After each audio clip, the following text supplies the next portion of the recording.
Hi, it's Tony Marino, host of the super popular Newsmax Daily Podcast, a rundown of the day's top headlines and top highlights of Newsmax shows and interviews you may have missed, plus some sports, stock markets, and even some yucks, all packed into about 20 minutes. Search for the Newsmax Daily with me, Tony Marino, on your favorite podcast platform, and check out our entire lineup of great podcasts, including Greg Kelly, Rob Carson, and Jerry Callahan at newsmax.com/listen. WCBM.com. Hold it now.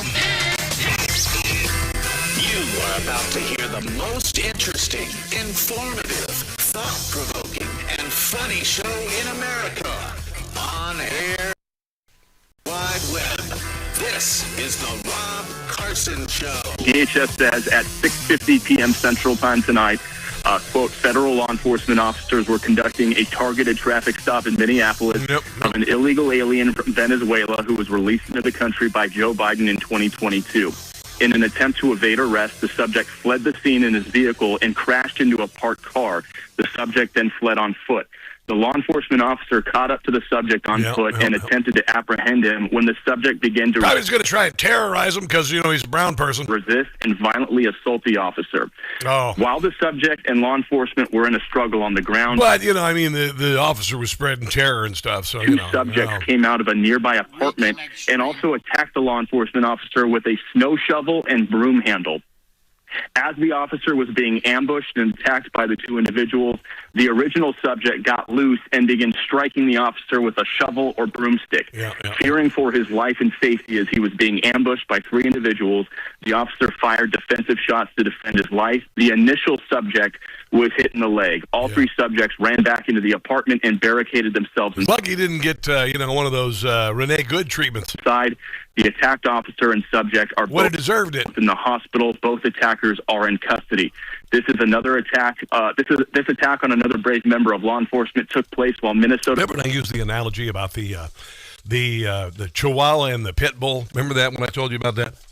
The pit bull, the gate is about to be opened, and the Chihuahua yipping at the pit bull on the other side of the fence is about to get its ass bit.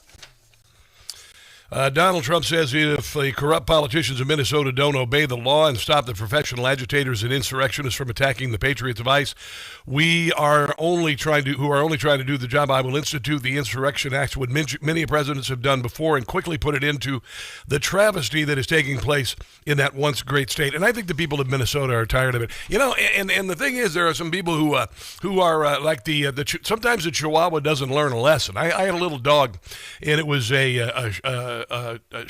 Pekingese. It was Pekingese, and her name was Gizmo, and she was about 8 pounds. And there was this Shar-Pei that lived next door, and this Shar-Pei is like 85 pounds. And this was a little, aggressive dog, kind of like Adam Schiff, kind of an aggressive little dog. Didn't know when to shut its mouth, and she went after one day without the fence there and without the leash from the other dog on. Went after that Shar-Pei, and that Shar-Pei grabbed my little dog and threw her across the yard, and she came running up to me and and cowering around my leg. Never messed with the Shar-Pei again. I'll just tell you that. Never mess with that Shar-Pei again. But sometimes people just don't understand. Maybe it's the best time to just sit down and shut your mouth because you're about ready to be in a lot of trouble. Tim Wurtz obviously didn't get the message. You have an absolute right to peacefully film ICE agents as they conduct these activities. But you see, that's not what they're doing. They actually attacked an ICE vehicle. They gutted its contents, spread all sorts of paperwork all over the ground, wrecked the vehicle. They're attacking ICE with bottles of water and fireworks, you see. So carry your phone with you at all times. And if you see these ICE agents in your neighborhood, take out that phone and hit record. Help us create a database of the atrocities against Minnesota. Yeah, there are no atrocities being committed at all. That's a blatant lie and an attempt to foment rage and anger and violence against law enforcement. You jerk. Not just to establish a record for posterity, but to bank evidence for future prosecution. Yeah, there ain't going to be any prosecution. You're going to be prosecuted, Junior. You are in all sorts of trouble, my friend. Oh, my God, you are in all sorts of trouble. Here's Tim Fleitz trying to use people's color. It is so utterly preposterous. I can't wait till the day that he is frog-marked out of the governor's mansion in handcuffs, and I believe that's going to happen. The federal government is raining down upon our communities. 2,000 to 3,000 armed agents of the federal government have been deployed to Minnesota. Armed, masked, undertrained ICE agents. Yeah, okay. This is by the way, this is defund the police 2.0. And how well that work for them? Are going door to door, ordering people to point out where their neighbors of color live. Yeah, just like I said, that sometimes the Chihuahua doesn't know when to shut its mouth. It's like Ilhan Omar going on TV, coming over here from a crap hole country, marrying her brother to get him in the country, and then, of course, setting up all these nonprofits and whatnot with her Somali brothers and sisters, and 89% of the Somali population in Minnesota are on some sort of welfare because, by and large, the people of Somalia come from an absolute crap hole country, and they don't know how to govern themselves over there, and they bring their crap here. So there is that. Now, this is Jacob Fry, the Justin Trudeau of Minneapolis, the fop soy boy mayor of Minneapolis, talking tough the other day because you know what? He was a Chihuahua, and on the other side of that fence was the pit bull. I have a message for ICE. To ICE, get the out of Minneapolis. Now, that, of course, precipitated the deployment of 1,000 more ICE troops. There you go. 1,000 ICE troops, 1,000 more ICE law enforcement officers, and of course didn't work so well. Yesterday he was backtracking in the most passive-aggressive way possible. And for anyone that is taking the bait tonight, stop. That is not helpful. Go home.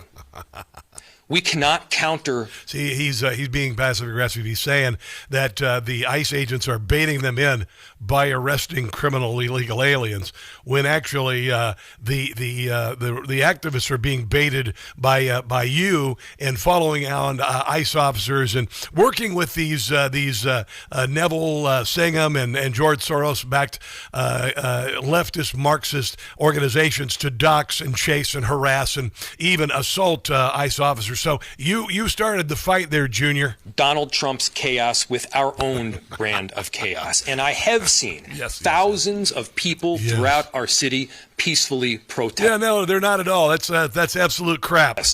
For those that have peacefully protested, I applaud you. For those that are taking the bait, you are not helping. It's not bait. And you are not helping the undocumented immigrants in our city. Well, the undocumented immigrants, they're illegal aliens. You're not helping. Yeah, I think they're starting to realize that they pushed the pit bull. They poked the pit bull just about far enough. And here is the Minneapolis police chief, by the way, talking about the peaceful protesters. And it doesn't look like old Justin Fry over there has them on his side. Minneapolis police have secured the crime scene around the location, and the Minnesota Bureau of Criminal Apprehension, as well as the FBI, are on the scene processing the evidence. Yeah. There's a crowd gathered in the area, and we have called for mutual aid from the Minnesota State Patrol and Hennepin County Sheriff. The crowd is engaging in unlawful acts. What? That is peaceful protest. What are you talking about? County Sheriff. The crowd is engaging in unlawful acts. Huh. They have thrown fireworks at police officers. What? And at multiple times, gas clearly they were being baited. Has been deployed. Police are attempting to disperse this unlawful assembly at this time. I urge anyone that is at the scene to leave immediately. Yeah, because, old Tom Homan's been pushed a little bit too far as well, and he's about to bite back as well. I just left the meeting about 20 minutes ago here at the White House. I can't say a lot, but let me say this.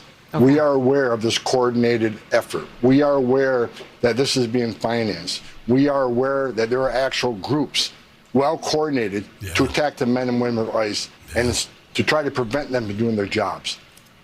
Accountability is coming because we're working very closely with DOJ, the FBI, HSI. We're doing a deep dive into this. Yeah. We'll follow the money. We'll follow these groups. We'll investigate these groups. Justice is coming to these people. Yeah, Renee Good, she tried to run over that ICE officer the other day, and it turns out when her vehicle struck him, this Jonathan Ross, he suffered internal bleeding in the torso. Not exactly just driving away Renee Good. Renee Good, of course, was a trained activist. She was trained to do exactly what she did, and ultimately it cost her life, because if you poke that pit bull enough, you are going to get bit. You are going to get bit. And this is another childish temper tantrum. We've had this crap going on forever.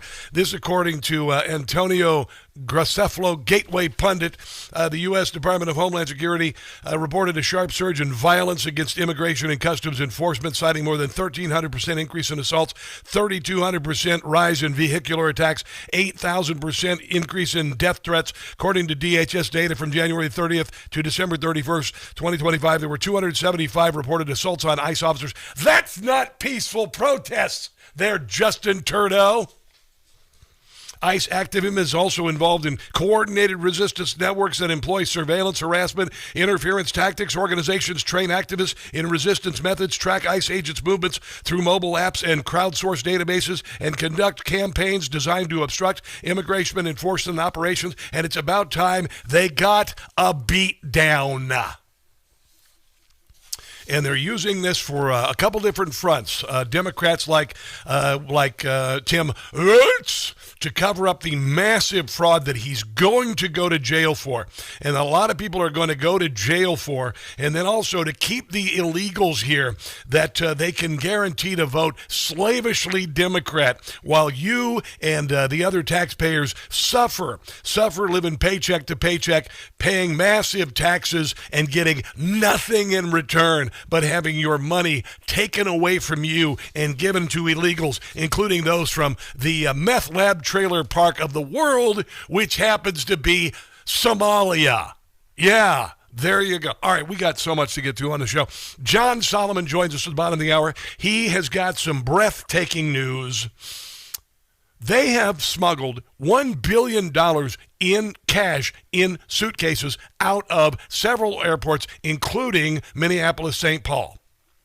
Where is $1 million in a suitcase coming from? Why isn't that a problem? And it happened hundreds and hundreds and hundreds and hundreds and hundreds of times. This is money laundering. Scott Bessent is going after those who laundered the money, and Kristi Noem is going after the illegals that did it. Hell is coming. John Solomon's got some great news on that. The number is 800-922-6680. This is the Rob Carson Show.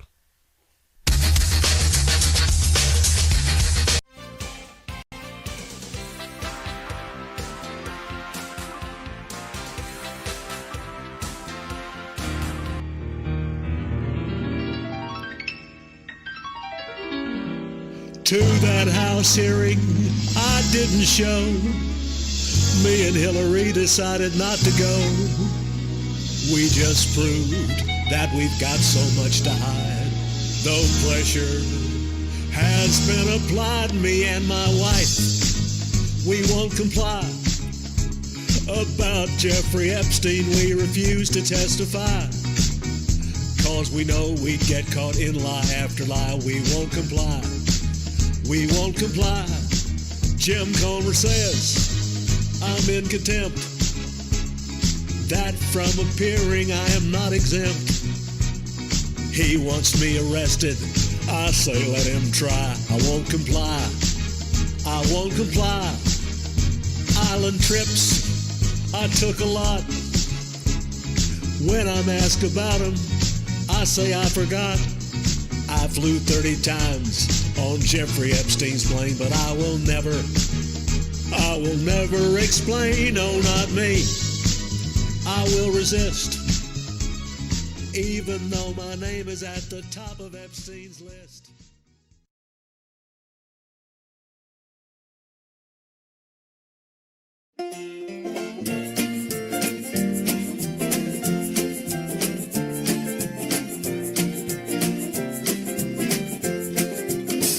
Greenland is a land that should be our land. That's what I have planned. Planned for Greenland. It is strategic. It's rich in minerals. Greenland was made for you and me. I'd like to own it, but Denmark's wary. My I have to use the military security. It would provide it. Greenland was made for you and me. Once we own it, we could rename it. Could call it Trump land or even Don land. It's gonna happen. It will be ours soon. Greenland was made for you and me. Greenland was made for you and me.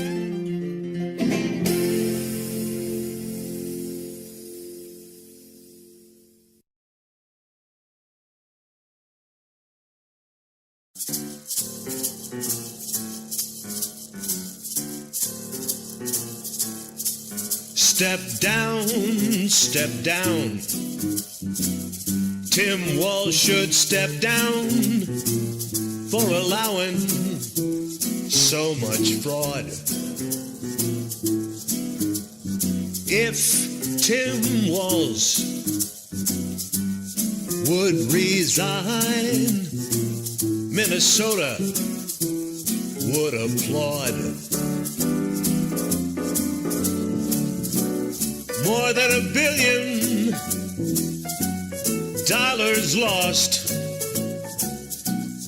lost to fraud, a tremendous cost.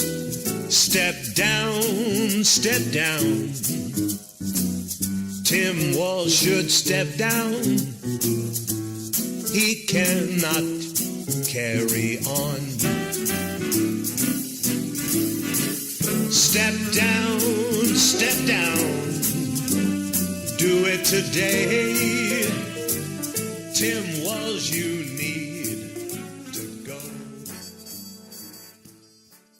On Somali fraud in Minnesota. Federal agents investigating a Somali immigrant operation that moved massive amounts of cash in suitcases from the Minneapolis airport to overseas have uncovered a new leg of that courier journey. Guess where it was? In the middle of America. What? Columbus, Ohio. Shut That's up. right. Homeland Security Department officials told Just the News that Transportation Security Administration officers tracked and flagged about $136 million in bulk cash that was in outbound luggage. Nothing to see here. Just, Somalis putting $1 million of cash in a suitcase and shipping it back to Somalia. Nothing. Move along here. Nothing. Oh, hey, hold on. Is that toothpaste? We got to confiscate that toothpaste. How dare you get on a plane with toothpaste? Passenger checkpoints at John Glenn Columbus International Airport just since November 2023. You know what? The Biden administration was 1,000 whistleblowers in Minnesota screaming to the high heavens. Tim Walz doing something about it. Tim Walz goes after the whistleblowers. Interested in asking what was going on. They just waved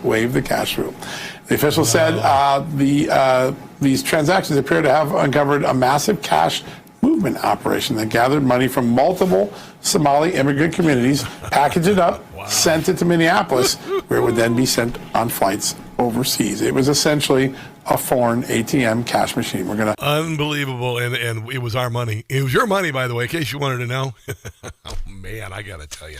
Oh, man, there's got to be some hell to pay. Here is Scott Besson. He's the Treasury Secretary, and, he might end up being the head of the Fed. Who the hell knows? But he is in kind of the de facto head of the IRS as well, and they're going after the people who, not only the people who took the money, stuffed it in the suitcases, sent it over there, but also the banks and institutions that laundered it. Civil enforcement is auditing financial institutions that facilitated the laundering of Minnesota funds, in addition to helping support criminal and civil enforcement efforts.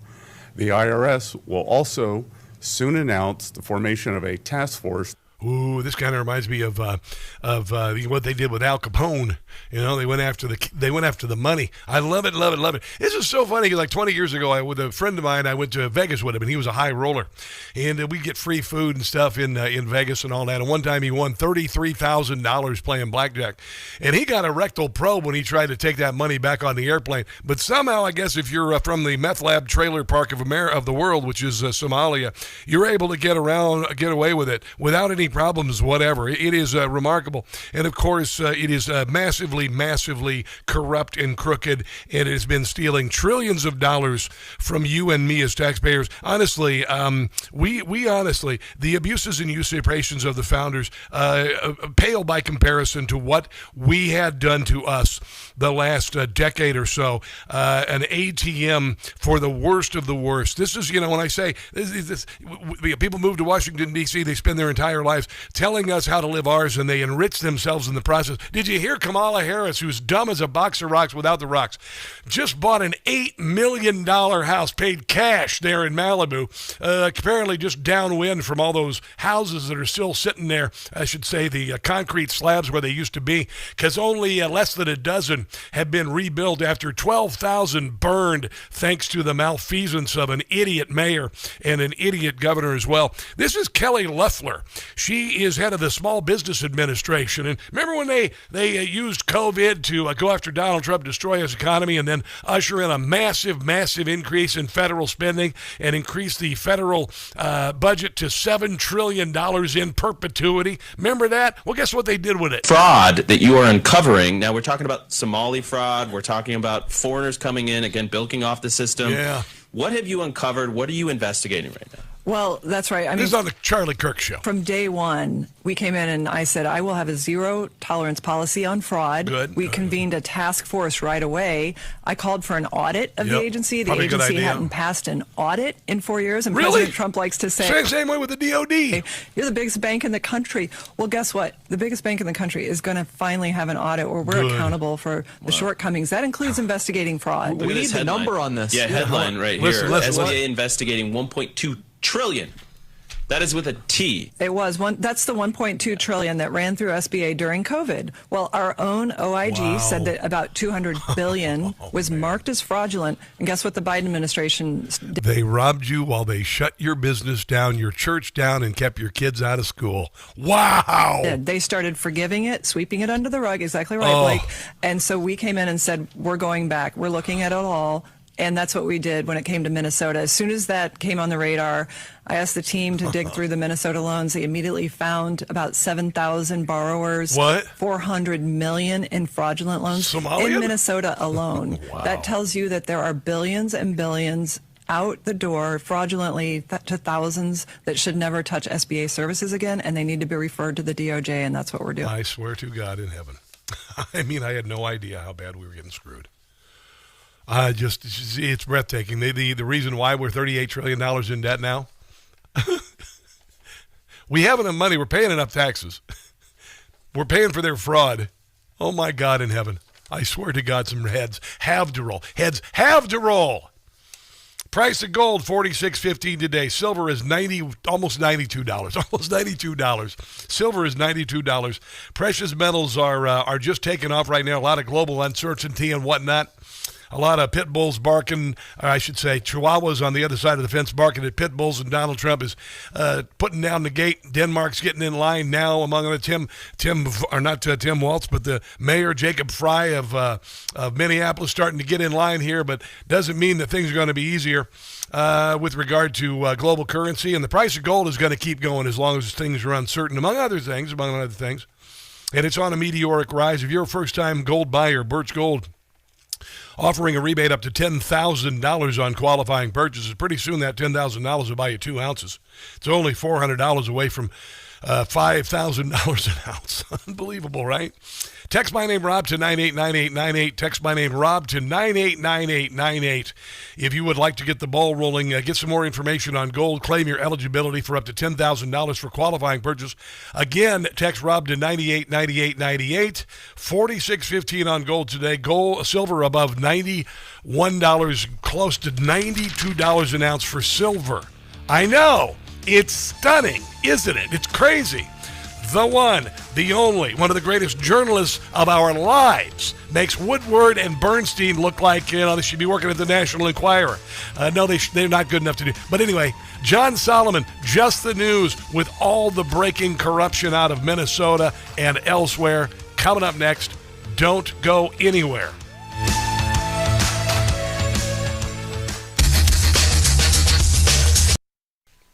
Hey guys, it's Carson for Quince.com. Colder days mean layers, and your winter wardrobe may have you considering a winter reset.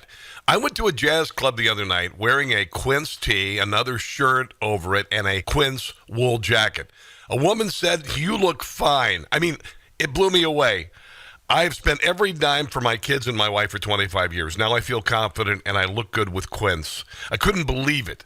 Quince has everything you need. Men's Mongolian cashmere sweaters, wool coats, leather, and suede outerwear. Each piece made with premium materials by trusted factories that meet rigorous standards. No middlemen means no traditional markups. The wool coat I wore to the jazz club the other night turned heads. Cost less than I paid elsewhere. You can also find anything for your home, including kitchen, bath, and even for travel. Refresh your wardrobe at Quince. Go to quince.com/Newsmax. That's QUINCE.com/Newsmax for free shipping and 365-day returns. Quince.com/Newsmax. That's quince.com/Newsmax.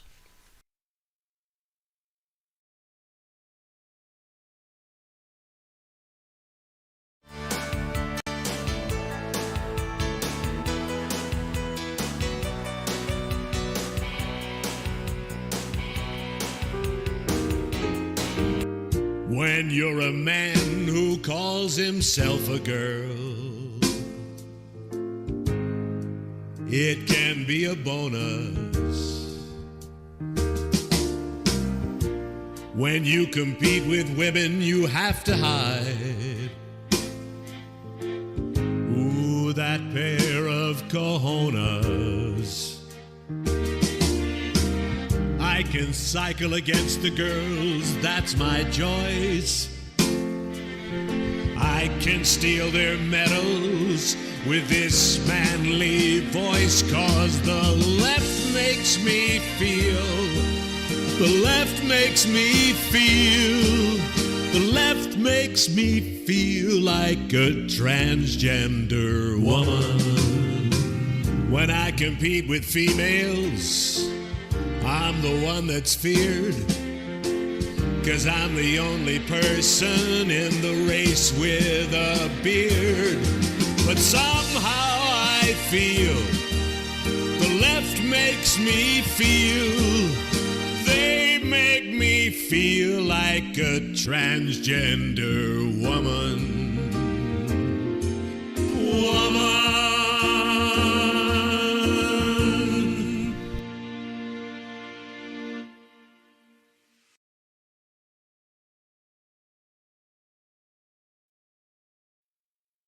Hey guys, it's Carson for Relief Factor. You know, I saw an ad for Relief Factor a while back, and I saw a guy literally in tears with how he talked about the pain that he was experiencing was gone. It happened to me too. I started it taking a few months ago. My hip was really bothering me, and I wondered, because I'm the age of, replacement of joints and whatnot, if it could be better. And I started taking Relief Factor, and it healed. It's a 100% drug-free, research-based formula created to help your body's natural inflammatory response, the same one that causes everyday aches and pains from aging, exercise, overexertion, and just normal living. It helped me with my hip, my neck, my shoulders, all the places that remind you you're not 25 anymore. Relief Factor supports a healthy response to inflammation, helping you stay active and keep those joints and muscles feeling good. It's made with 4 key ingredients: omega-3 fatty acids, resveratrol, curcumin, and icariin, each one helping from a different angle. You can start with the 3-week quick start for just $19.95. That's less than a cup of coffee a day. So if you're tired of creaking like an old floorboard every time you move, give Relief Factor a try. Go to ReliefFactor.com. That's ReliefFactor.com and feel the difference. Relief Factor, because getting out of bed shouldn't count as a workout.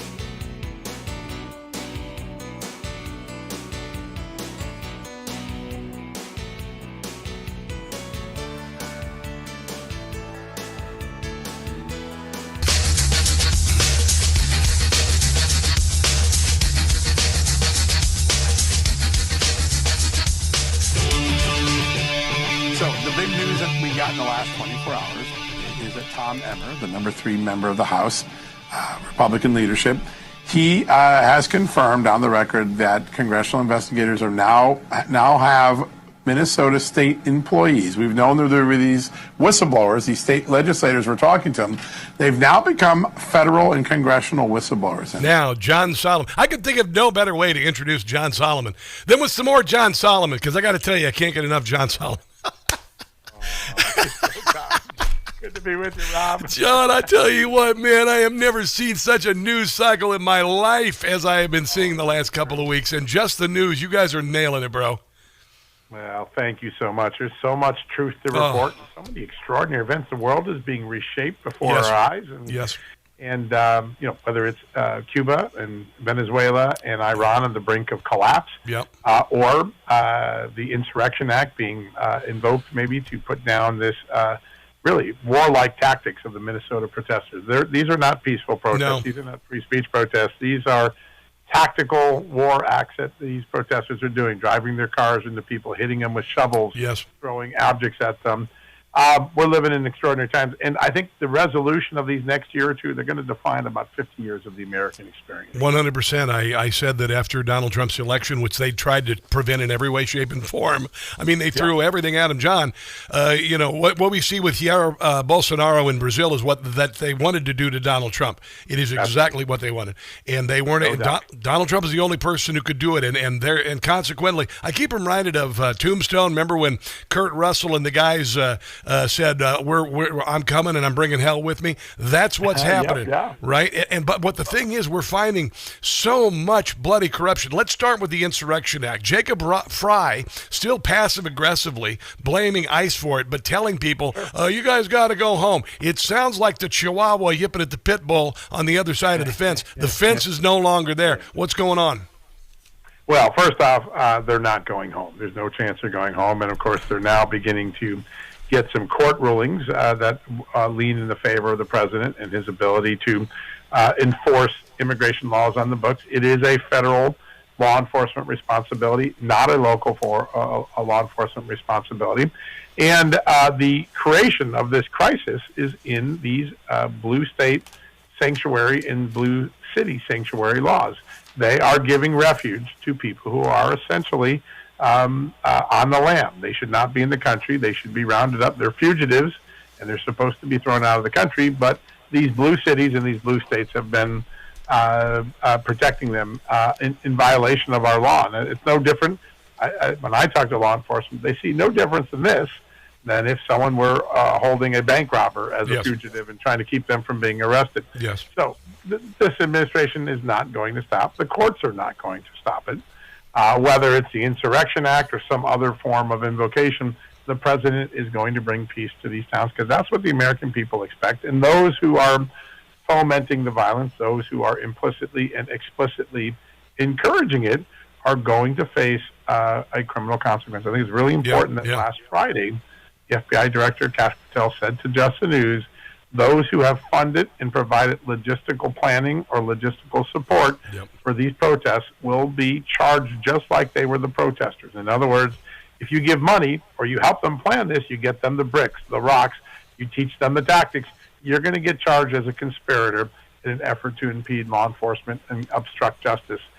Those charges are likely coming in the next few days. I like to wish against hope here that George Soros will be extradited with Neville Singham. I doubt that's going to happen. But wouldn't it be? Maybe more people on the ground. Maybe there are people on the ground get rounded up. And listen, at some point, if you're serious about stopping this sort of violence, because this is not protest. I'm all for protecting people's right to protest. Of course. Even if it's an offensive protest, we'll let them do it.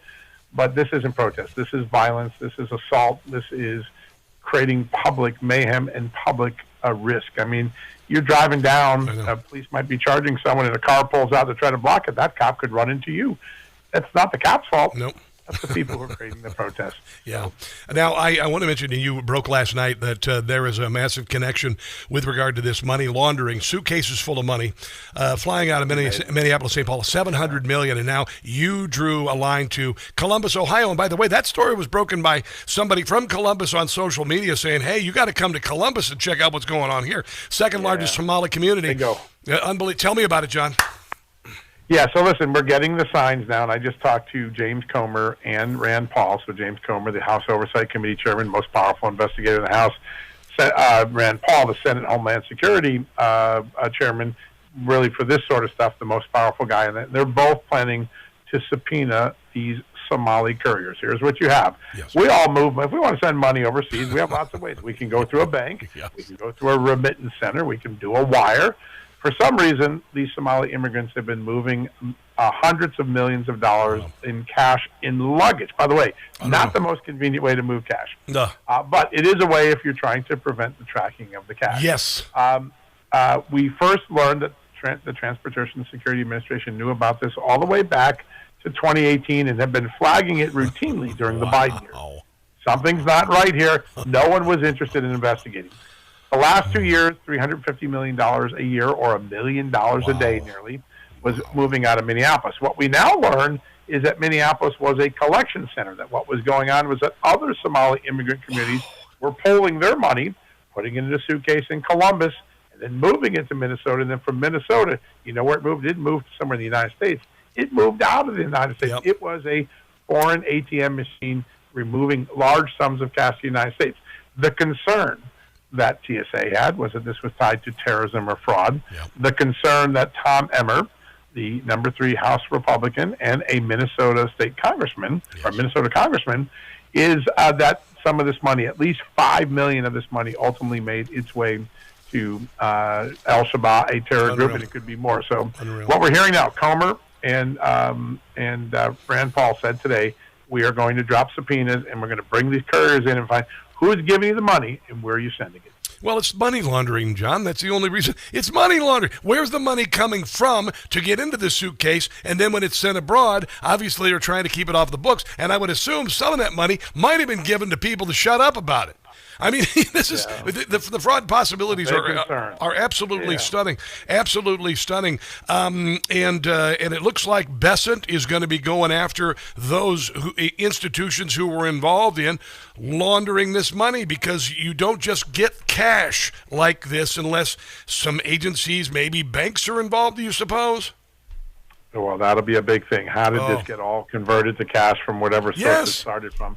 There's a law. Now, sadly, we're just starting that work now. This should have been flagged and investigated years ago and cut off, but that was the Biden administration. And what you really see now is a continuum. And I've had more than a dozen lawmakers come on my show in the last couple of days and say, listen, this was an organized hijacking of American politics, American elections, and American tax dollars. And it starts like this. The battleground states are getting more red in the 2015-2020 timeframe. Democrats are losing their ability to win the Electoral College. The first thing they do is change apportionment. They change the census rules so that illegal aliens can count towards both your congressional representation and your federal funds distribution. That's called apportionment. Then Joe Biden opens the borders and people flood in. Then there's a nonprofit system that moves them from the border states of Texas, where they don't want them, to the inland, to these blue cities in battleground states. And then to keep and sustain that population there, they allow them to go on welfare, even though our laws say no welfare for immigrants. But what Joe Biden did, he created a class of wide, monstrous number of people that were just let in under the guise of they were refugees. Around the ban on welfare, and then when the welfare is not enough, what do? They steal the welfare, and then they start to move the money out of the country. It is a blue state rigging of the election system that is this fraud is really helping us to understand. John, can you hold on through the break? I've got many more questions. I want to talk about the new Nick Shirley videos out there. Also, protected status for Somalians going away. That could spell real trouble for them. Let's take a break and come back. More with John Solomon from Just the News, justthenews.com. If you're not watching it every day, you're missing the boat, baby. Let's take a break and come back. This is The Rob Carson Show.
Well, I did hear from Chairman Comer that he will be subpoenaing the Attorney General of Minnesota, but also, too, in our last hearing, we did hear directly from some of the Republican state legislators and actually did ask them extensive questions in regards to what and who was covering up the information.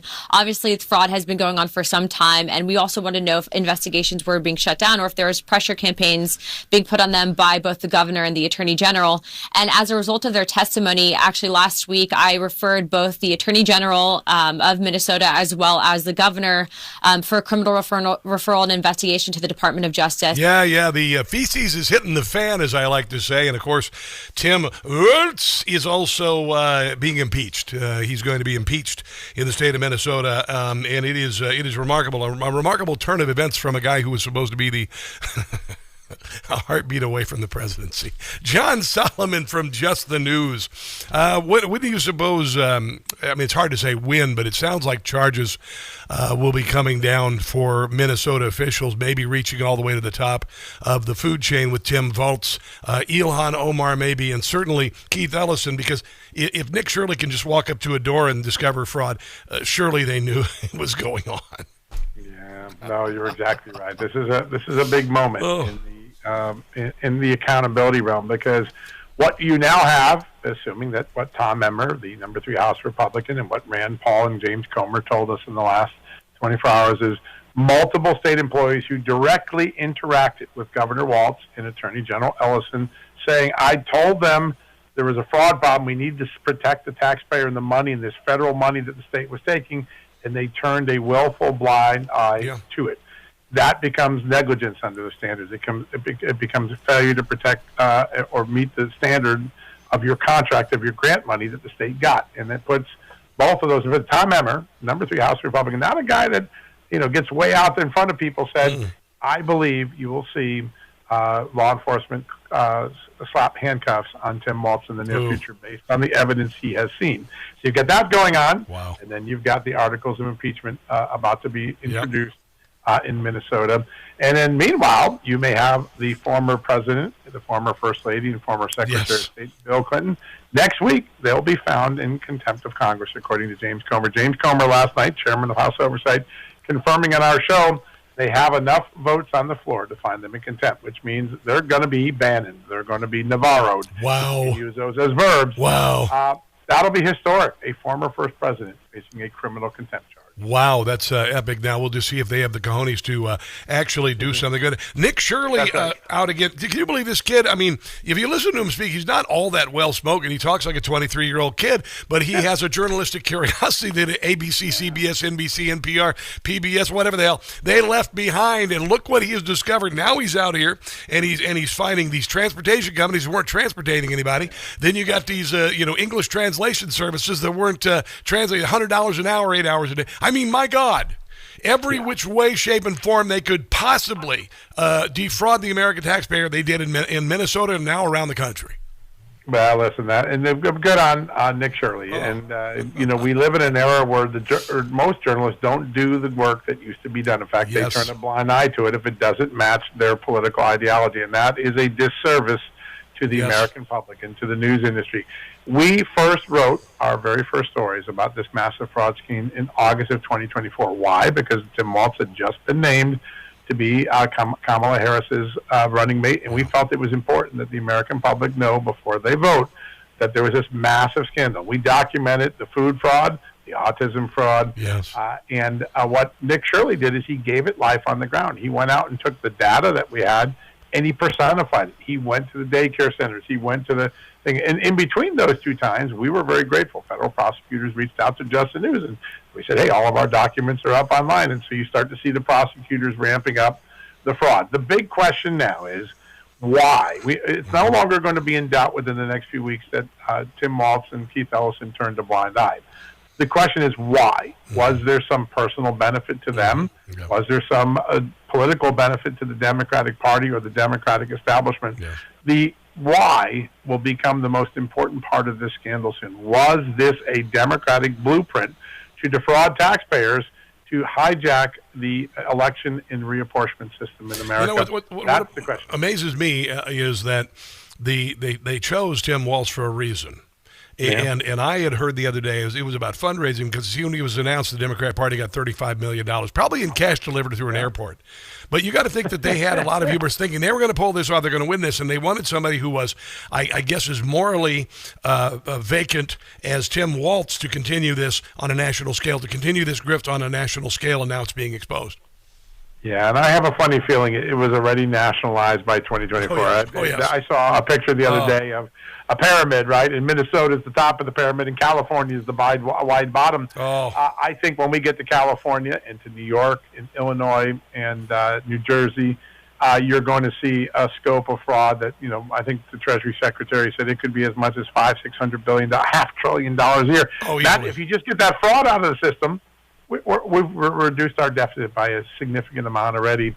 And bad on all those people who defrauded the government and all those who allowed it. They deserve the American public. And the amazing thing about all of this, John, is that it elevated you.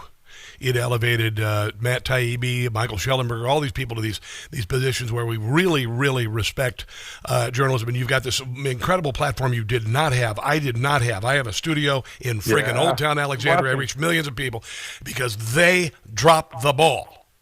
Yeah, no, that's it. Journalism turned its back on facts somewhere in the mid-2015s. At least the traditional industry did, and it opened the door for those of us who just wanted to keep telling the truth. And we're grateful. Millions of readers consume us, and you no longer, I heard in 2018, 19, 21, starting this, it's great that you're doing this, but you can't reach enough people. We reach enough people now. We actually get around the blockade. The cartel of the traditional media has been broken, and that's good for the public. Competition has always been a good thing in America. 100%. John Solomon, thank you, bro. And I know there will be opening Just the News bureaus around the country like McDonald's, for God's sake. There you go. All right, brother. Take care of yourself. Thank you so much. JustTheNews.com. You bet. Let's take a break and come back. This is the Rob Carson Show.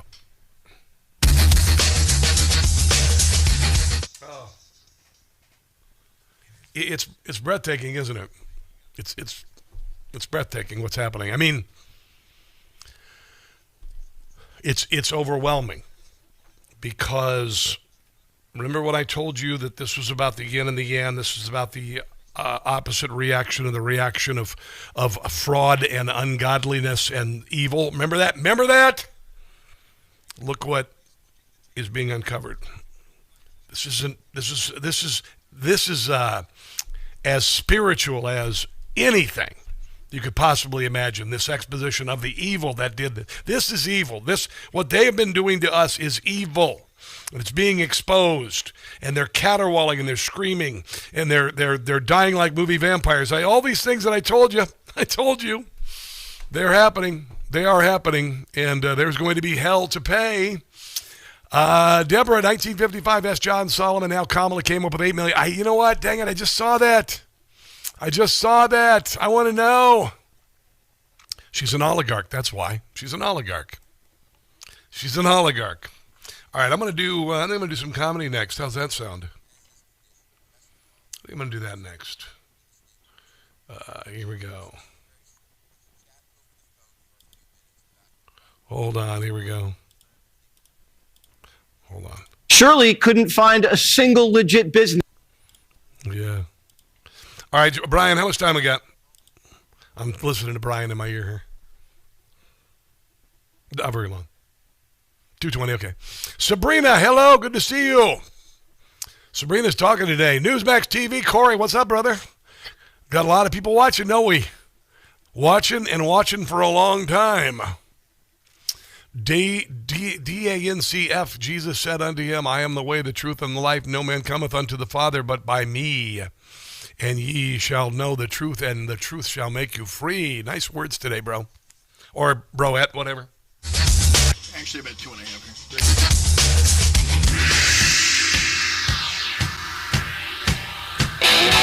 Shirley couldn't find a single legit business. Yes, we're wondering where Silver Mountain. Silver Mountain? Silver Mountain. Silver Mountain? What is Silver Mountain? It says 2722 Park Avenue. Where is Silver Mountain here? Silver Mountain. You don't have a permission to do that. Okay, so Silver Mountain does not exist. You were the name. Oh, another Nick Shirley video, baby. There's no kids at the daycare. No kids at the daycare. Kids at Somali daycare, they have none.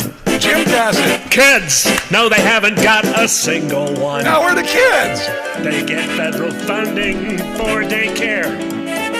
When you walk into their centers, you won't find one there. Just say you got autism. Kids, non-existent, yes, it's a scam. Need a ride in a non-existent car? Tim was new, but he didn't give a damn. Need a translator? Somalis fraud they committed.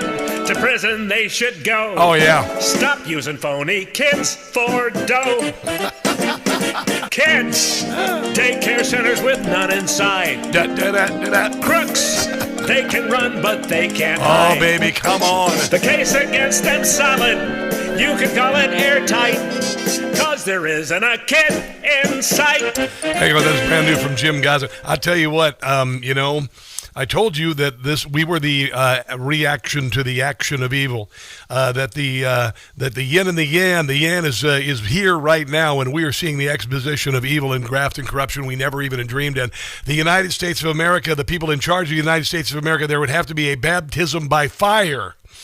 After 250 years of baptism by fire, for us to survive another 250 years. And the SOBs who did this to our country need to pay for it with their freedom and their fortunes that they have stolen from us. And every Somalian who came in here and perpetrated this fraud or lied about their kids having autism or whatever, if you got a dime surreptitiously from the American taxpayer, get your butts back to Somalia. And that includes every ethnic group that did anything like this. Jail or deportation, hour number 2. Nick Shirley's new amazing video is on the way. Don't go anywhere. No blind rhetoric. No talking down to me. Don't tell me how to think. Don't tell me how to think. Don't tell me how to think. I trust Newsmax. Newsmax. They don't tell me how to think. They let me decide. Real news for real people.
now.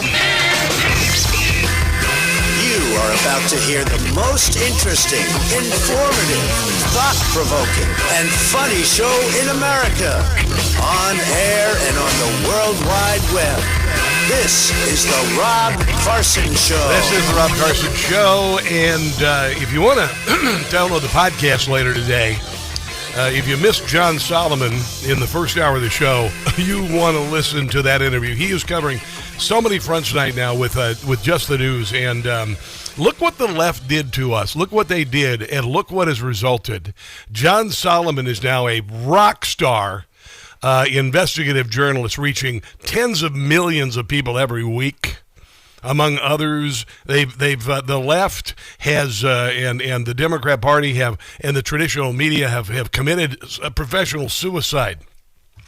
And all of the things that I told you the last few years, I said for every action there's an equal and opposite reaction, that the abuses and usurpations we suffered would be countered when Donald Trump became the president. And they did everything. They threw everything at him and everything at us, including censoring us, shutting down our businesses, shutting down our kids' schools, shutting down our churches, censoring our speech online, trying to put Donald Trump in jail, trying to take his fortune, trying to take him off the ballot, trying to kill him. They threw everything at us, the evil. That's what they ran roughshod over us. And look what's happening now. Look what's happening now. Tampon Tim, you are in such deep crap, bro. Oh my God, I hope you go to jail the rest of your filthy, stinking life, which started with your visits to China and your slavish devotion to the Chinese Communist Party and your lying about your military record.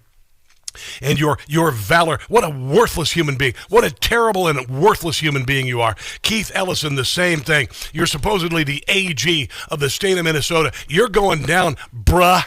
You are going down, man. You presided over so much graft and corruption. You've got Bill and Hillary Clinton being held in contempt. I would love to see them frog march and spend a month or two in jail. Am I holding my breath? I don't even know. I don't even know what's possible. But remember, the last couple of years, the Democrats were saying, retribution. You guys are wanting retribution. And so Donald Trump said, okay, we'll just call it accountability. Meanwhile, the Democrat Party is saying, in the midterms, we're going to get retribution. Well, you're not going to win in the midterms because you're so bloody corrupt. And everybody knows it. And everybody knows. And everybody is behind ICE. Everybody is behind law enforcement. The Democrat Party defunded the police. The most idiotic thing you could possibly imagine. Defund the police. What a stupid thing to do. And look what it did. And they're trying this again, and guess what? Now it's being exposed. Now we know, because you see, you stole an election in 2020. And now, after 4 years of all of this, we've been able to figure out, oh yeah, that 2020, who was bought and paid for? All of these protests, all this violence, all of this nonsense, all of this mayhem, going back to Occupy Wall Street, all bought and paid for. And Scott Bessent and Kristi Noem and the DOJ and Kash Patel, they're going to find who's paying it, and we're going to end it. And the children are about to get a spanking. The spanking that I hoped and prayed for that would happen after 2020 that didn't, because, there was an election that was rigged and stolen. Oh, you can't say that. Yeah, I can. 1 billion%. It's being exposed every day, by the way. Every single day. The mail-in votes. Oh, by the way, it looks like mail-in ballots are going to be a real problem for the Democrat Party. I got this Supreme Court ruling here. Hold on, let me find it. Ford worker raids Washington Post. Kamala Harris bought a house. $8 million house. How'd she do that? I don't think she sold that many books. I could be wrong. Yeah, huge win for election integrity. Supreme Court greenlights lawsuits against late mail-in ballots. Opens the door to nationwide challenges to Democrat schemes. You see, what they do is they get mail-in ballots, and then they count all the votes on election day, and they allow the mail-in ballots to be counted for up to 14 days after the election, because they need to figure out how many votes they need to print up so the Republicans can lose. And then say there's no election fraud. And if you question it, that's disinformation. Yeah. It was all a giant scam, and you don't even know, as Democrats, you don't even know what it's like to every day have your face rubbed in lies and told that what you believe is not true when it is the absolute truth. And now we know all of the things that we knew were true were absolutely true. And the Democrat Party is so evil and corrupt and awful that they would punish people for doing nothing. They would put them in jail for doing nothing but speaking or protesting an election. I could go on and on. I swear to God, hell is finally here for you, Democrats, and you're going to get a little what fur. You're going to get a little what fur. But some people don't learn. Here's some idiot on CNN last night. Again, CNN, their audience is gone. They're a shadow of what they used to be because they put on crap like this. They got some dumb Democrat out of Minnesota after another ICE officer was attacked last night by 3 Venezuelans, should not have been in the country. The ICE officer had to shoot one of them. And this jackweed on CNN is defending the guy who went after and attacked the officer. If there were neighbors and others who came out to help this person. He's saying that it's okay to attack an ICE officer in the middle of their duties. That is just an example of Minnesota being a place where we help our neighbors. Minnesotans don't do that. Illegals do it, and Marxist activists do it. And we are clear that the ICE agents have been coming here, and there's over 2,000 of them. I know, it's awesome. And they've been attacking and terrorizing our state. No, so yes, neighbors. That's an absolute lie. Come out and be helpful. I'm not certain if they. Yeah, being helpful. Beating an ICE officer is being helpful. Running over an ICE officer with your car is being helpful. We get your coded language, jackweed. We get your coded language. And a whole lot of people are going to be going to jail for this. Eric Schmidt is a senator, the United States Congress. Thank you very much. Talking about all the anti-ICE violence that's bought and paid for and is about to be defunded and investigated. They know exactly what they're doing. They're seeking these confrontations. They're encouraging it. They have a vast network that's bringing people into these situations, into these sanctuary cities.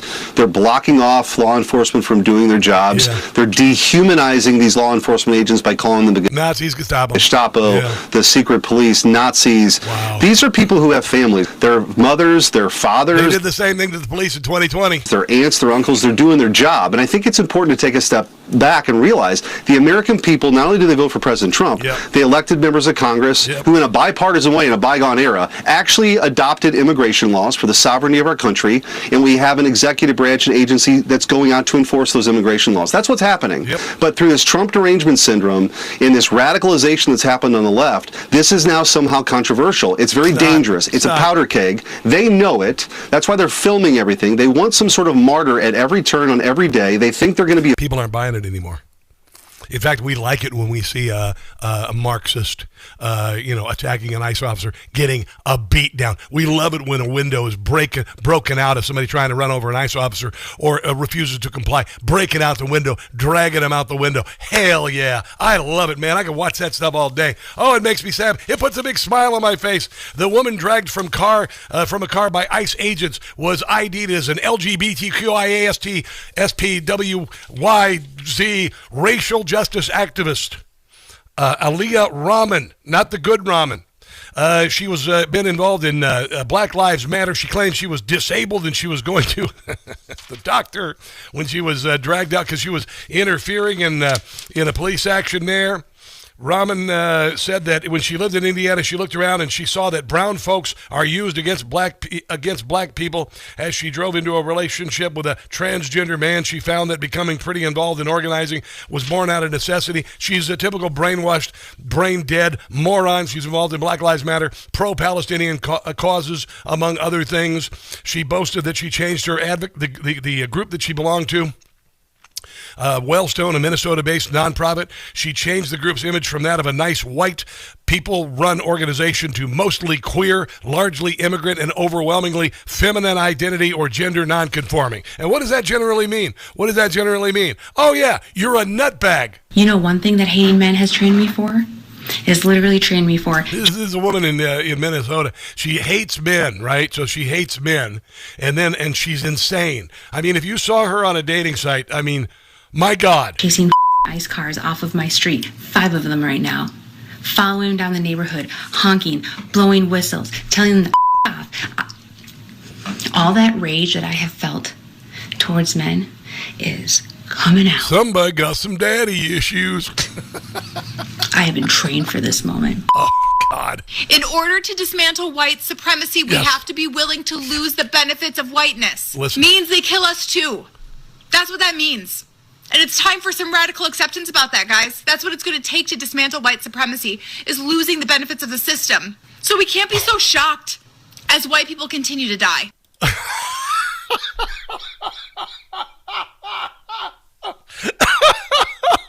We're willing to die for stupid. Oh, my God in heaven. Watch out behind you. Watch out. Holy. Watch out in front of you. Watch out in front.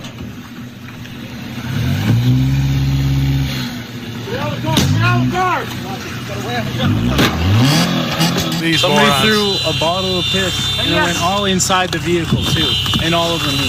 So that's a nice agent. Somebody threw a bottle of urine into the inside of the vehicle. Oh, please, God, please deliver a gigantic beat down to these people. They are free to act with impunity. Oh, this is the circle of stupid yesterday. This is Benny Thompson and Al Green with his stupid walking stick. They are free to act with impunity. To purposefully manufacture and escalate confrontation. He tries to talk like a statesman, but an accent doesn't mean that what you're saying is intelligent. And even execute whomever they please. Yes. Yeah, I'm worried that they'll kill me because I'm out there and I'm witnessing and I'm documenting.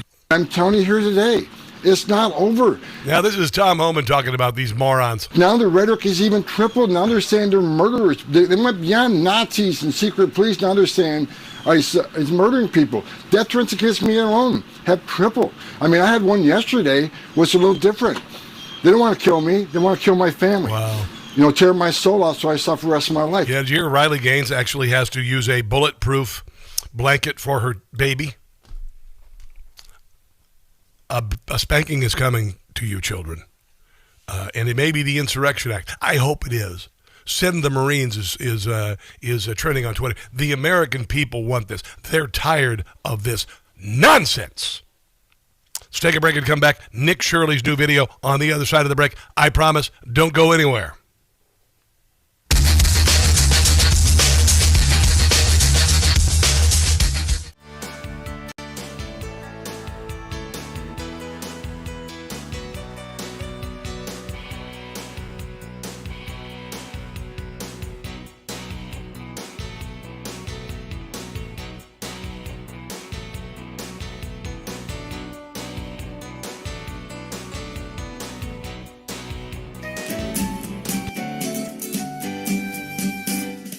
Yes, they have no Maduro.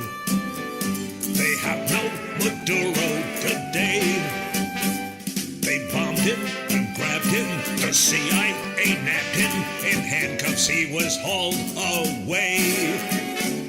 Maduro has been indicted, and Venezuelans are excited because they have no Maduro. And they thank the U.S. of A. Nicholas has been captured. His freedom's been taken away. Maduro is so vile, his wife will stand trial. We are gonna make them pay. Yes, they have no Maduro. They have no Maduro today.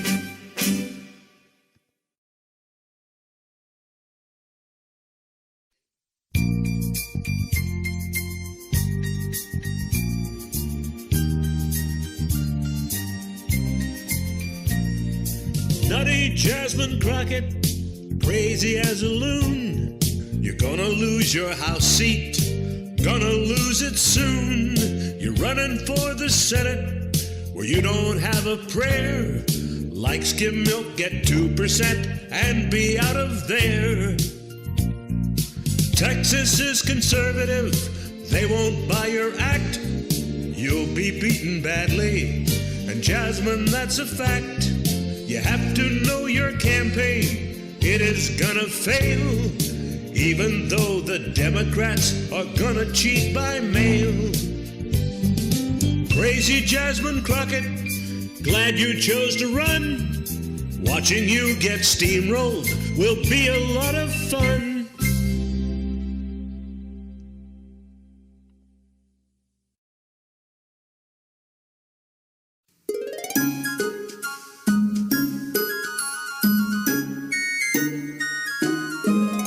Somalis are all on welfare, and the Dems just seem to not care. Ilhan Omar, she needs to go. GTFO, GTFO, GTFO. Many are anti-Semitic. Their statements have been pathetic. They're a threat to all you know. GTFO, GTFO, GTFO. They are always expressing hate of America. Why are they here? Must deport before it's too late. Talk about holiday cheer. Our language, they will not learn it. Own money, refuse to earn it. They are gaming the system so. GTFO, GTFO, GTFO.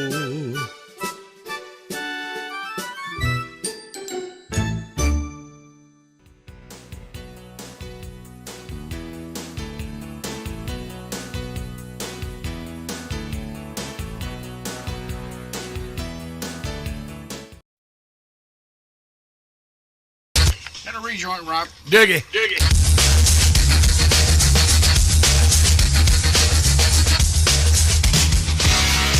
Donald Trump's election.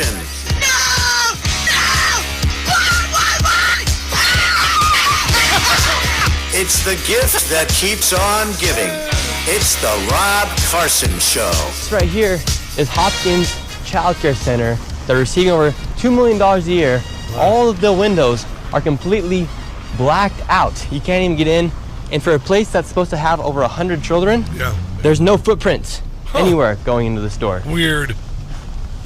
Weird. And it's locked. Midday right now. This is the back side of the daycare. Yeah. Ringing the doorbell right now. Ding dong. Hello. Hi. See if anybody comes. Hello, sir. How are you doing? How are you doing?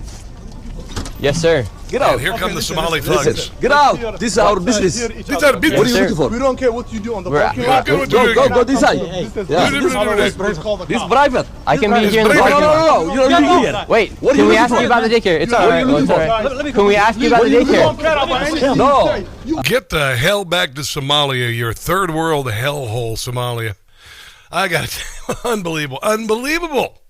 It's so exasperating that a people would come here for the express purpose of taking advantage of us. And the Democrat Party says, okay, as long as you vote for us, we'll completely screw over our constituents and the citizens of the United States. So long as you vote for us, derpy, derpy, derpy, derpy, do. Wow.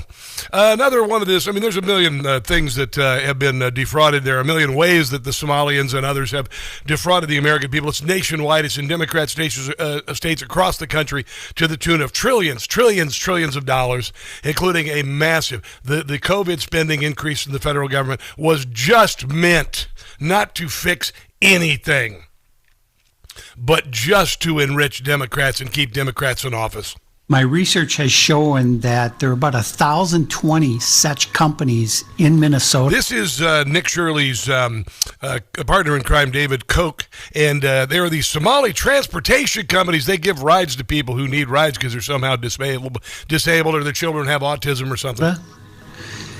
And more than 90% of them are Somali-owned. Yeah. A lot of these companies, their address is an apartment. Mm-hmm. Some are in a house. Yep. Some are in a convenience store. Yep. Some of them in a vacant building. There's no signage. There's nobody there. Yeah. Shirley and his deputies say these transportation companies are ripe for the picking. So if you have 800 companies in Minnesota that are NEMT companies, yep. They all own 20 vehicles, yep. And they're all making 10 trips a day, and it's $50 per trip. Yep. So it's 800 times 20 times 10 trips cha-ching, cha-ching. Times $50 a trip. Unbelievable. And so they decided to go see one of these transportation companies supposed to be hauling around people. Well, it turns out they got a bunch of vehicles, but they've not been moved at all. Now we're outside of this transportation vehicle company right here. Yeah, and so you can see these are the vans that say Dreamline. You can see the sticker on the window and the numbers on the rear. None of these vehicles have moved in 8 months. I've been taking... Yeah, you'd think Keith Ellison might have known about that. Yeah, he did. Taking date stamp photos. You think Jacob Fry would know about that? Oh, yeah, he did. These vehicles are in the exact same spot they were 8 months ago. And look, there's no tire tracks, so they haven't moved. And this van... Maybe they flew. As well, this is Dreamline. Dreamline was the location where we got chased out from the Somalis on 617 Cedar. And this is a vehicle from Dreamline that actually didn't even exist. It was a liquor store. And now it's here, and the vans haven't... I mean, it couldn't have been more obvious. And the good people of Minnesota were screaming, and the sons of bees like Tim Valtz were putting them down and threatening their jobs. What a filthy, rotten cabal of jerks. And then this, of course, what the Somalis do. He's immediately, Nick Shirley, because he's exposing all the fraud and graft. And good luck explaining that to the pilot as you're flying back to Somalia to never return to our country. But, of course, they immediately call him a bigot. You hate Muslims. I'm not saying I hate Muslims. We're talking about fraud. Muslims. Not exactly crazy about a lot of them. Talking Why about are you fraud. attacking us? This are we is the fraud. only community that suffers because of fraud? We're talking about fraud. Are we the only community that does fraud? He just gave it up. He says, are we the only community that does fraud? Are we the only community that does this? This is about fraud. Right, there's what, 300 Somali providers in all of Minnesota? I know you gotta watch those Danish, man. They probably got a transportation company or something. There's actually 800. No, it doesn't happen. Don't keep talking. So, you speak transportation companies. I think the only other organized crime groups, maybe, the Italians.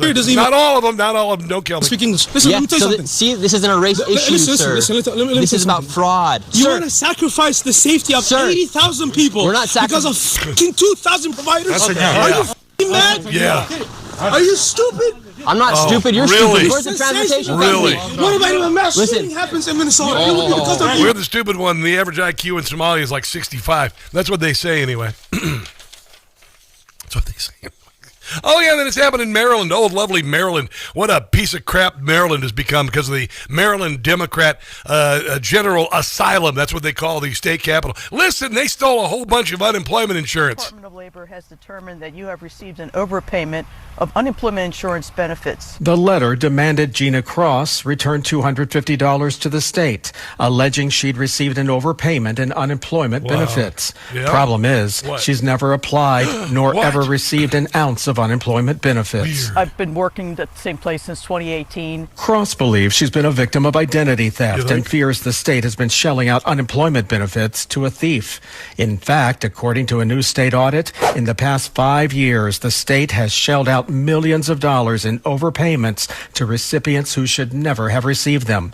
And according to the audit, the state did not timely pursue recovery of claimant overpayments totaling $807. Probably because it went to all their friends, all their Democrat voters, just like in California.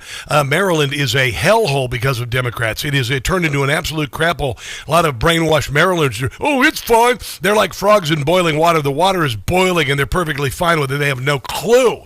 Maryland is next, kids, and then California and all of these Democrat states, there has to be hell to pay because they have made life unlivable for the residents who live there. I know this. I lived in Maryland for 12 years, and it is just an absolute disaster. It is a disaster. That's why I chose to live in Virginia. And then, of course, I moved here, and they elected an idiot Karen governor and an AG who's threatened to kill his opponents. I mean, yeah, I know. Might have to consider West Virginia wild and wonderful. Let's take a break and come back. Fred Fleitz going to be talking about Greenland and Iran and all of that. Don't go anywhere.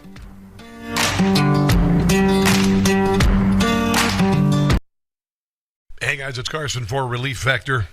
I saw an ad for Relief Factor a while back, and I saw a guy literally in tears with how he talked about the pain that he was experiencing was gone. It happened to me too. I started it taking a few months ago. My hip was really bothering me, and I wondered, because I'm the age of, replacement of joints and whatnot, if it could be better. And I started taking Relief Factor, and it healed. It's a 100% drug-free, research-based formula created to help your body's natural inflammatory response, the same one that cause everyday aches and pains from aging, exercise, overexertion, and just normal living. It helped me with my hip, my neck, my shoulders. All the places that remind you you're not 25 anymore. Relief Factor supports a healthy response to inflammation, helping you stay active and keep those joints and muscles feeling good. It's made with 4 key ingredients: omega-3 fatty acids, resveratrol, curcumin, and icariin, each one helping from a different angle. You can start with the 3-week quick start for just $19.95. That's less than a cup of coffee a day. So if you're tired of creaking like an old floorboard every time you move, give Relief Factor a try. Go to ReliefFactor.com. That's ReliefFactor.com and feel the difference. Relief Factor, because getting out of bed shouldn't count as a workout.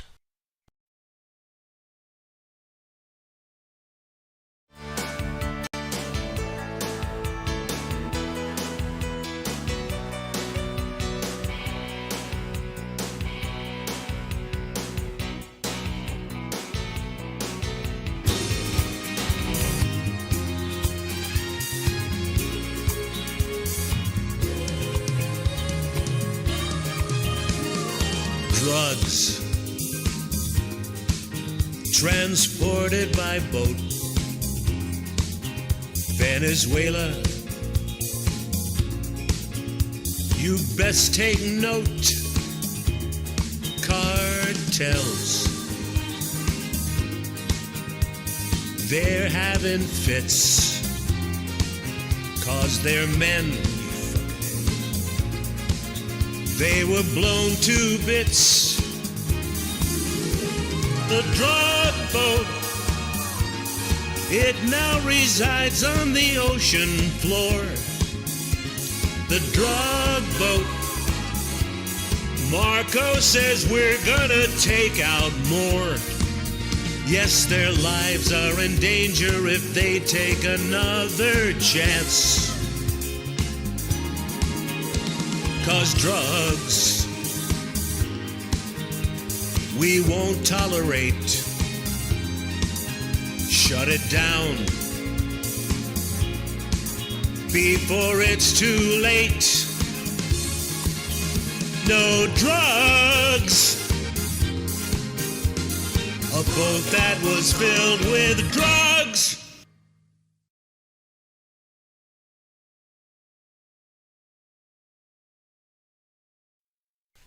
Hey guys, it's Carson for Quince.com. Colder days mean layers, and your winter wardrobe may have you considering a winter reset. I went to a jazz club the other night wearing a Quince tee, another shirt over it, and a Quince wool jacket. A woman said, "You look fine." I mean, it blew me away.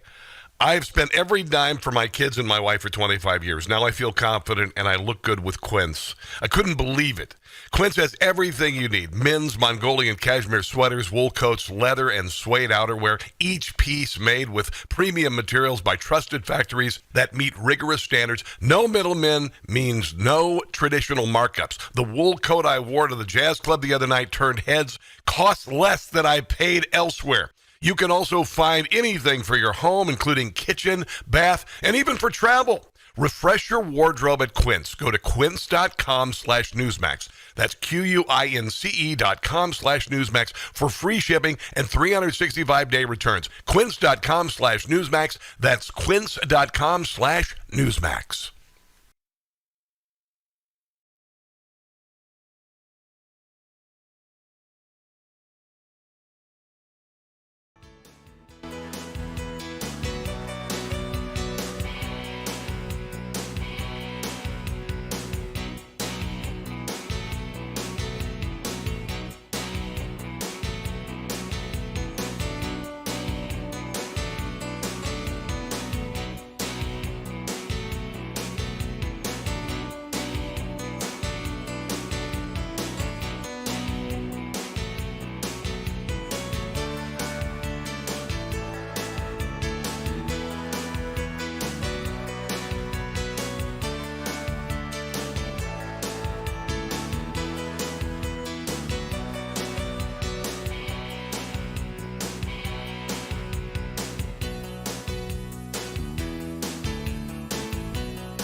Now seeing the rats fleeing the ship because we can see millions, tens of millions of dollars being wired out of the country, snuck out of the country by the Iranian leadership. So they are abandoning ship, and we are seeing it come into banks and financial institutions all over the world. And what we do at Treasury is we follow the money, whether it is through the typical banking system or through digital assets. We are going to trace these assets, and they will not be able to keep them. That is Scott Bessent talking to Rob Schmidt last night on Newsmax, breaking some news, saying that the Iranian regime, they're doing like the corrupt governments usually do. They start wiring all of their money out, robbing the people blind and escaping to other countries for safe haven. And I think Bessent, I got to tell you, Bessent is kind of blowing me away because he's like, no, that's not going to get away with it.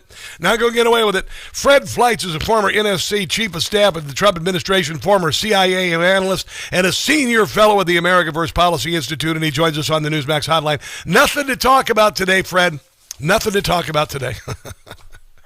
Yeah, slow news day. Maybe we should just hang it up and talk about football. Yeah, let's talk about football. We'll get to that in a second.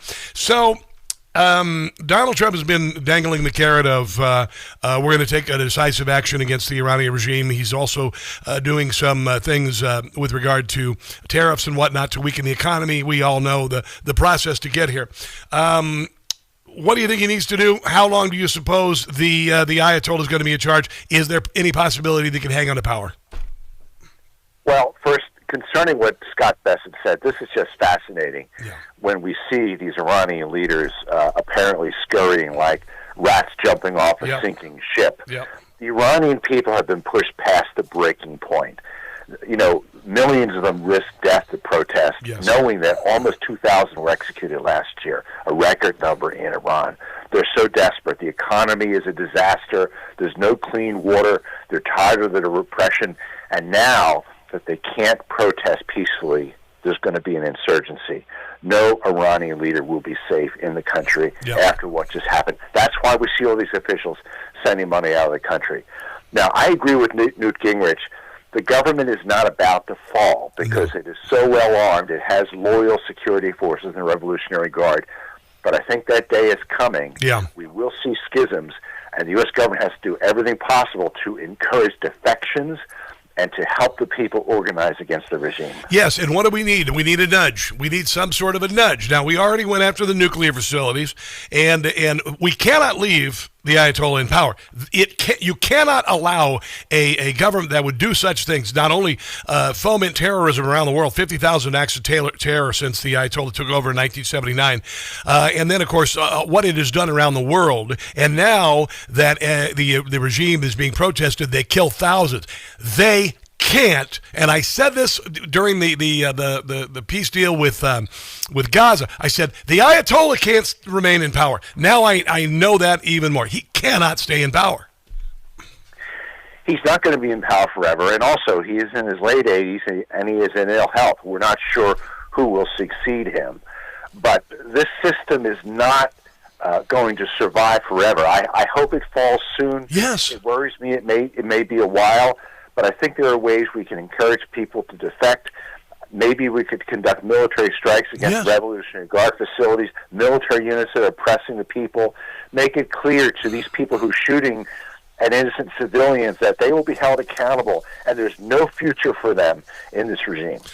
I wonder if the vote yesterday by Senate Republicans striking down the Venezuela War Powers Resolution will add some ammunition to the possibility of Donald Trump taking a limited a limited military action against the Ayatollah in Iran. I thought that was sort of a silly vote. I think the War Powers Act is unconstitutional. And, it was going to be vetoed by the president even if it had passed. I mean, the vice president had to cast a tie-breaking vote. But it wouldn't have been a law even if it did pass because the president would have vetoed it. Trump's going to do what Trump's going to do. I don't know if Trump was going to attack yesterday, but I'll tell you, the Iranians thought he was. That's why they shut down Iranian airspace. And this was great, because by doing that, what their defensive protocols are, What air defenses do they turn on? Where are they sending their leaders? Emergency frequencies. It might have been a brilliant move. Yeah.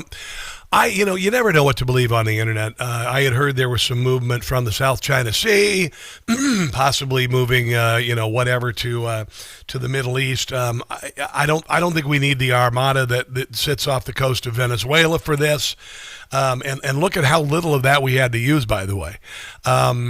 But I also don't think it would take a whole lot to end the Ayatollah's reign. Have you heard anything about what's going on? Have you heard any military movement or any move toward that? This is all pause. Honestly, none of us really know. Well, I understand at least one aircraft carrier group, the USS Lincoln, is moving to the Iran, the Persian Gulf region, the Arabian Gulf region. Maybe another one. Now we're hearing that. And it may take a few days to get there, but that could be something if the Pentagon leaked out, so the Iranians will let the guard down. The Trump will strike sooner. He's completely unpredictable, which really puts our enemies on their heels. It's remarkable, too, also, Fred, because, as we've said before, he plays 3D chess. I don't think any one of us could have recognized this, 10 years ago when he was a playboy hosting the most popular TV show in America. We could ever see what a brilliant tactician he is, but look how he used tariffs to bring peace between, countries like Pakistan and India. He used the strike of the Iran nuclear facilities to bring a tepid peace between Israel and Hamas in Gaza. And now we see that going after Iran, confiscating another oil tanker, that's really hitting China. It's hitting China, it's hitting Russia, it's hitting Iran, it's hitting Cuba. We had these ghost fleets, which were illegal tankers that would be run to finance terrorism in all these rogue states. They would turn off the transponder. They would have false flags. They were hiding behind the international law. And the Trump administration said, enough of that. Yeah. If you're transporting oil that's going to go to Hezbollah to blow things up, we're not going to allow that anymore. Wow. I mean, it is remarkable. I use the analogy. And you remember Superman. There was a time when Superman, he said, you know what, I can't fix all the world's problems. And he goes up to his lair, and then the world falls into chaos. That's kind of what happened when Donald Trump was the president. And then Joe Biden came in, and now Superman is back, baby. Wouldn't you say that Superman is back? I think so. And just the optics of a president who's so decisive and unpredictable, it's really discouraging our enemies from trying things. And we know it's the exact opposite of the Biden years. FAFO, that's what it is. Now, coming up, Fred, if you can hold on, I want to talk about Cuba, I want to talk about Venezuela, and I want to talk about Greenland. Because Greenland, one of the representative from Greenland's kind of having second thoughts about messing with Donald Trump. But I would love to cover that next. Let's take a break and come back more with Fred Fleitz on the other side of the break. This is the Rob Carson Show.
Here we go.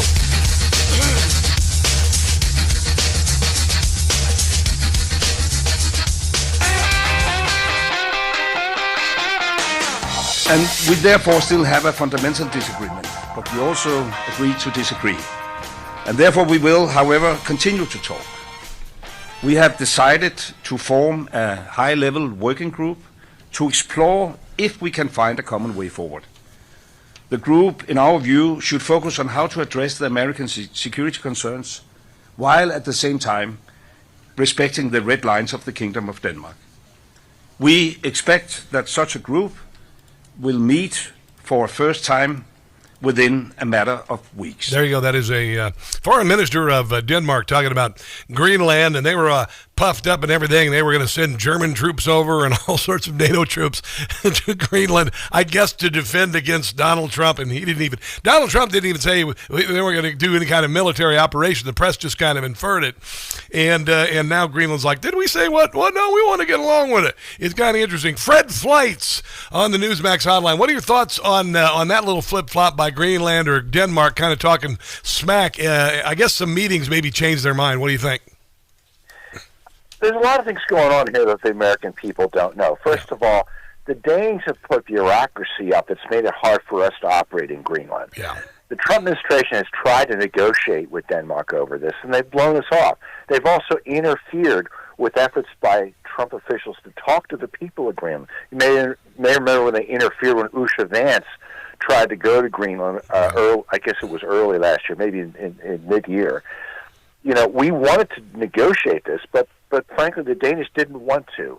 And they're refusing to recognize the fact that Denmark cannot adequately defend or develop this territory, nor can they support the people who were living there. They could live much better if they were part of the United States. Well, you got the prime minister, whatever, of Greenland. He's like, we'd rather stay with Denmark. And I have a funny feeling that a lot of Greenlandians would feel otherwise. They rely on Denmark's welfare system, I guess, to some degree. Wouldn't it be nice to have someone who wants to maybe help enrich the people, give them more than just a handout, but for lack of a better cliche, a hand? They could become American citizens. They could move to the United States. Hell yeah. Trump might pay them $500,000 per Greenland citizen. I think most of them would take that up. Denmark does not want us to talk about that. You know, it's interesting, and I was reading the other day about the natural resources of Greenland. Here's the problem with the natural resources of Greenland. They're under a mile of ice. And that is a very, very big obstacle to mining Greenland for its riches. However, strategically, you got what's going on with China and Russia with destroyers and submarines circling around. You got trade routes north toward the Arctic Ocean and all of that. So more importantly, it's that, right? That's exactly right. We also believe that Greenland would be extremely important for the Golden Dome, the missile defense system. Yes. It would also be used to defend Europe. Yep. Plus also the price of ice. Could you imagine how much the price of ice is going to come down? I haven't heard that argument. I got to tell you. I want to move on to Cuba. I want to know your thoughts on Cuba. Obviously, there's some serious stuff going on in Cuba. Cuba has been under the control of communists for 60-plus years now. The people of Cuba have lived in darkness on 5 pounds of beans and a pound of rice every month. And now Venezuela is falling and all of this. What are the next things that are going to happen to Cuba? Well, the Cuban economy took a huge hit with the fall of the Soviet Union because it was no longer subsidized by Soviet aid. But it recovered somewhat when it made deals with Venezuela for oil that was almost free, which the Cubans paid for by providing troops and intelligence agents and actually doctors who sent large numbers of medical personnel to Venezuela. And in exchange, they got oil very cheaply or almost free. That's all gone now. Cuba no longer has a source of energy. It's an enormous problem for an economy that was hit very badly by the pandemic and has never recovered. Yeah. What's next for Venezuela? I know that I'm drawing a blank on her name, the one who was exiled from Cuba. Maria Corina Machado. Machado is in Washington, D.C. I know Trump's kind of anti-Machado. What's that all about? I keep hearing like she's a globalist or something. He obviously has something against her. I don't think it's necessarily just personal. What are your thoughts on that, and who do you suppose will take power in Venezuela? I think this has to do with Trump's desire to avoid a repeat of what happened after the second Iraq war. He doesn't want to throw out the Venezuelan government and dismiss its military and leave nothing in its place, which would result in the chaos. And we know in Iraq that led to the rise of ISIS. He's trying to pressure the remnants of the Maduro regime to reform and set the stage for democratic elections. It's not a perfect plan. It's a plan that obviously Machado is not fond of, but she doesn't have the organization to take over the country, which is full of a lot of bad actors. So I think we're just trying to use the leverage of possible military action and a control of the oil market to force what's left of the Venezuelan government to cooperate with us. You know, isn't it interesting that Donald Trump, who's supposedly a loose cannon on all of this stuff, has acted more deliberately than George W. Bush, George H.W. Bush, and Barack Obama ever behaved when it came to actions such as this? Am I right? It's remarkable to me. It's remarkable to me. I think that's right. And this was a hard decision, and it's a realist decision. And look, as a former CIA analyst, I'm very proud to hear that the CIA actually did something other than trying to undermine Republican presidents. They provided some pretty solid analysis of the prospects for government after the old government fell in Venezuela, and I think they were right. Who's going to the Super Bowl, Fred? I'm just not talking about it. My Eagles lost, so I'm not talking about it. I don't care. Oh, you sore loser. You beat my Chiefs last year, you know. Fred, I appreciate you, man. Really fascinating conversation. You're on Twitter at Fred Fleitz. Where else can people find your glorious work?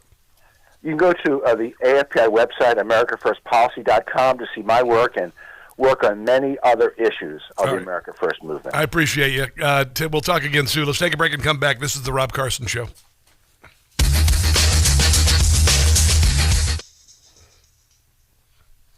All righty. A lot of stuff, man. Oh, what am I going to do next? Hold on, I got to figure this out. Don't hate me for doing show prep. I got to do that. Hold on. No, wait on that. Yes. I got to do that next. Yes. All righty. I got it. Okay. Sorry. Scarecrow, what's up? ISIS grew when Biden pulled out of Iraq. Yeah, I know, because Democrats always do that stupid crap. What's Denmark going to do? Supply Greenland with harpoons and dead sled dogs? No, they got I don't know what the hell. They got Danish pastries, I guess, over there. Something like that, yeah, so. Hello, Carsonites. Been listening, but had a meeting, now phone calls. Hi there. Welcome, guys. Glad to have you here. Levitt just cut off a Lib reporter. I didn't see it. She has a press conference going on right now, but she's always so damn good, right? Caroline Levitt is always so damn good. She kicks ass. She knows me, by the way. Did I tell you that? I met her at an event, and I used to have her on all the time when she was a candidate for Congress. And I went to this event, and I see her come in with her entourage, and I just stepped kind of in the way. And she looks up and she goes, "Rob Carson?" And she gave me a big hug. But I hope to next year, this year, do much more with the White House and get over there and get involved. I'm not interested in the cocktail set. I'm not interested in that nonsense. Not interested in that nonsense. But I do want to hang out at the White House and meet some people and whatever. It's a fascinating time. And again, I'm here to take you with me because I'm just a farm boy from Iowa. And I'm living the dream here in a studio that I built myself. So we're on this ride together, people. Shelby Inslee and Bruce Radford and Deplorable Dinosaur. Gonna have a good 3.5 here.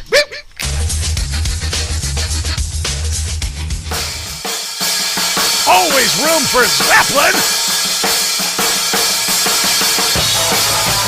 We are living right now in an extraordinary time. We are living in a time that is historic and momentous. What'd I tell you? We could see in the coming weeks and even the coming days the regime in Iran fall. Boom. The Ayatollah and the mullahs removed from power by the Iranian people. Over 1 million of them are rising up. We've already seen Maduro taken out of office, and we could see a free and fair election in Venezuela. Yes. And we could also see the communist regime in Cuba fall. All of that could happen in the next 6 months. And I got to tell you, if those three things happen, we are seeing a reordering of global power on the order of magnitude of the Berlin Wall being torn to the ground. And all of that is the direct result of having a president, having a commander-in-chief with strength and the willingness to stand up to our enemies and defend America, and the rest of the world reacts to that. And who was telling you this the last couple of years? This guy right here. I told you this. Freedom and patriotism and faith will spread around the world. We are living in unprecedented times. It is historic. Breathe it in. Drink it in like a vintage wine. 2026 could be the best year of your life because of freedom. Economic freedom here. The left being beaten back. The horde being beaten back. Oh, my goodness. Price of gold about $4,600 today. Price of silver up above $91 today. There's a lot of stuff going on in the world of gold. One of the things is happening is, political turmoil has helped drive new records in gold and silver, according to MSN. MSN reporting that. Do I have to tell you to get on the gold train again? I mean, it's getting a little bit old. I'm kind of like, maybe if you're a guy or your wife, riding your butt about doing something around the house, Kind of like, when are you going to get off your butt and text my name, Rob, to 989898? I don't want to be that person. I'm just trying to protect you. I'm just trying to make your IRA or 401k perform, or get it the hell out. It's just savings, honestly, or CDs. For God's sake, what are you thinking? Did your dad tell you that? What are you thinking? Right now, Birch Gold, if you are a first-time gold buyer, you could be eligible for a rebate up to $10,000, kids.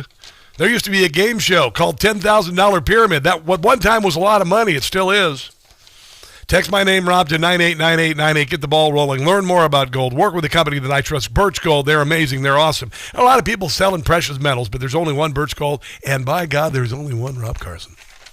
And you're all probably wiping the sweat off your brow going, whew, thank God. Text my name, Rob, to 989898. A new year means new financial goals. Get it in gear. Get some information from Birch Gold. Rob to 989898 for Birch Gold. Coming up, some really funny testimony on Capitol Hill from a medical doctor who doesn't know that men can't get pregnant. Josh Hawley leading that. We got, a leaker who leaked some confidential information to a reporter. The reporter and the leaker, both in a whole lot of hot agua. That's all coming up. Hour number 3 of the Rob Carson Show. Don't go anywhere.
to hear the most interesting, informative, thought-provoking, and funny show in America.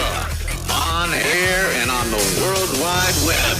This is the Rob Carson Show. This is the Rob Carson Show. I'm kind of just, doing a few things on the fly. As I do the show, you see, I prepare 10 hours a day for a 3-hour show, and then occasionally got to toss it out the window when a news comes up. And trust me, we are in a light speed kind of news cycle right now. A massive fraud that we could have never dreamed of, to the tune of trillions of dollars being stolen from you and me while we suffer. The Democrat Party stole trillions of dollars from us, increased the size of government by creating a virus and unleashing it, shutting down our schools, requiring mail-in voting, and then,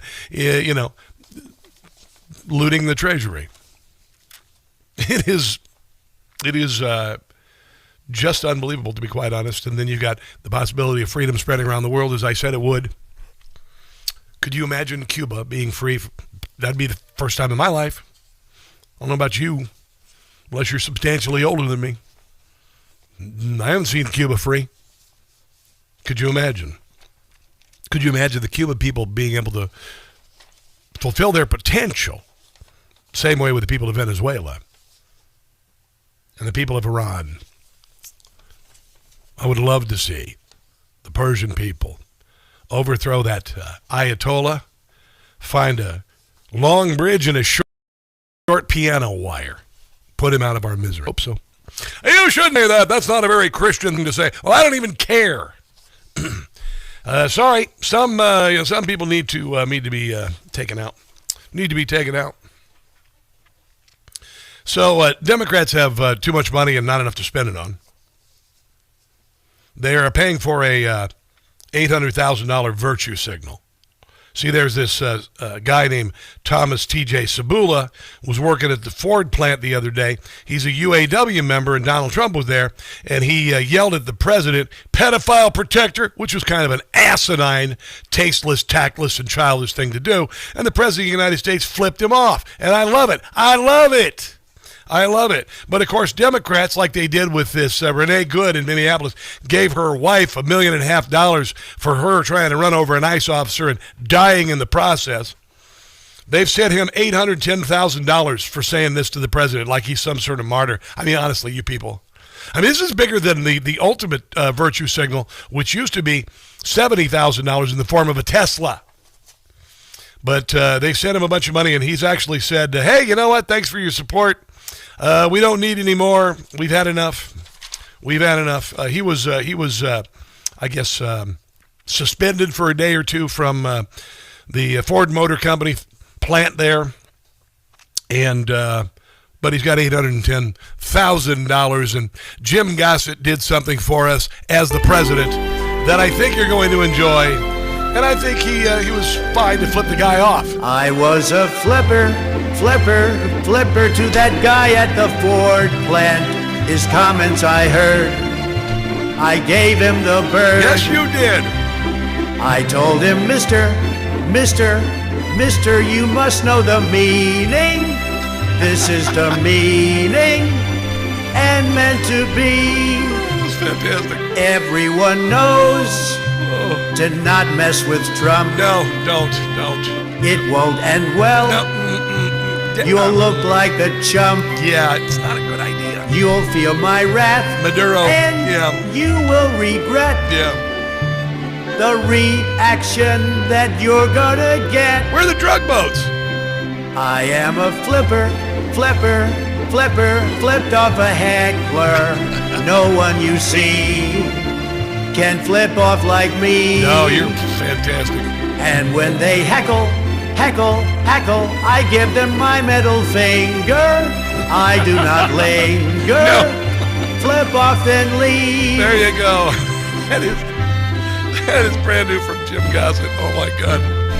So good. So good. I sound like I'm singing Sweet Caroline. That is just one of the 2 songs that he sent me just today alone. I played one earlier. It's just phenomenally funny. If you miss it, and listen, I've never dealt with something like this. I've never dealt with somebody so prolific that I can't run their material more than once or twice. It's sad because it's so good. If you'd like a compendium of his works, for a Democrat, that means a collection. That means where they put all of the stuff.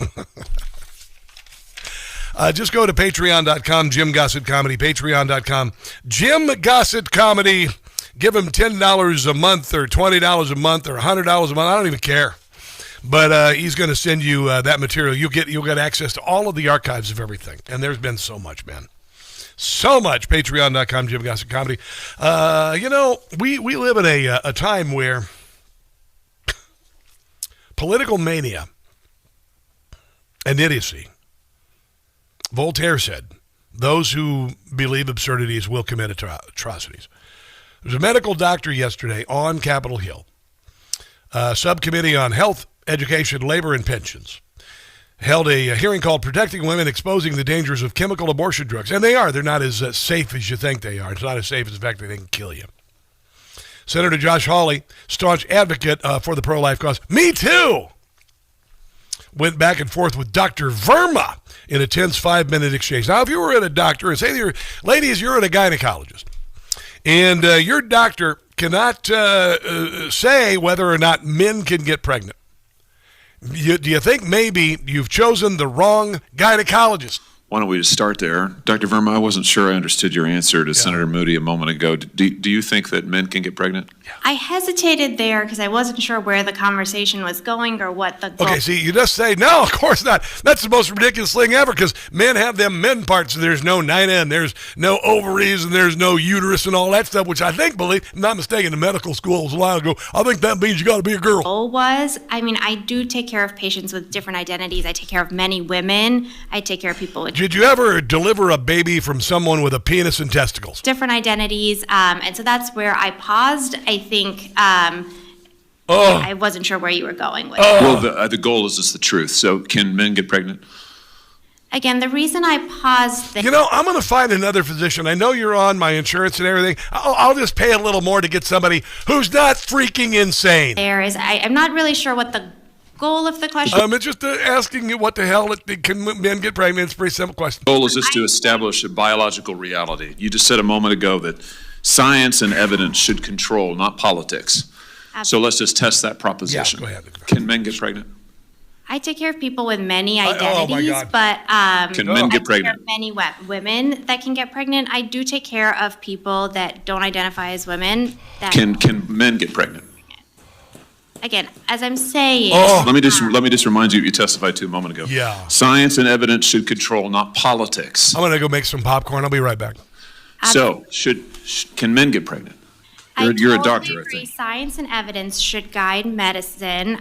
Do science and evidence tell us that Can women get a proctological exam? That would be kind of fun. men can get pregnant? Biological men, can they get pregnant? I also think yes/no questions like this are a political tool. No, it's a biological question. Yes, no questions are about the truth, doctor. Let's not make a mockery of this proceeding. Oh, no, you already have, lady. This is about science and evidence, and I'm asking you.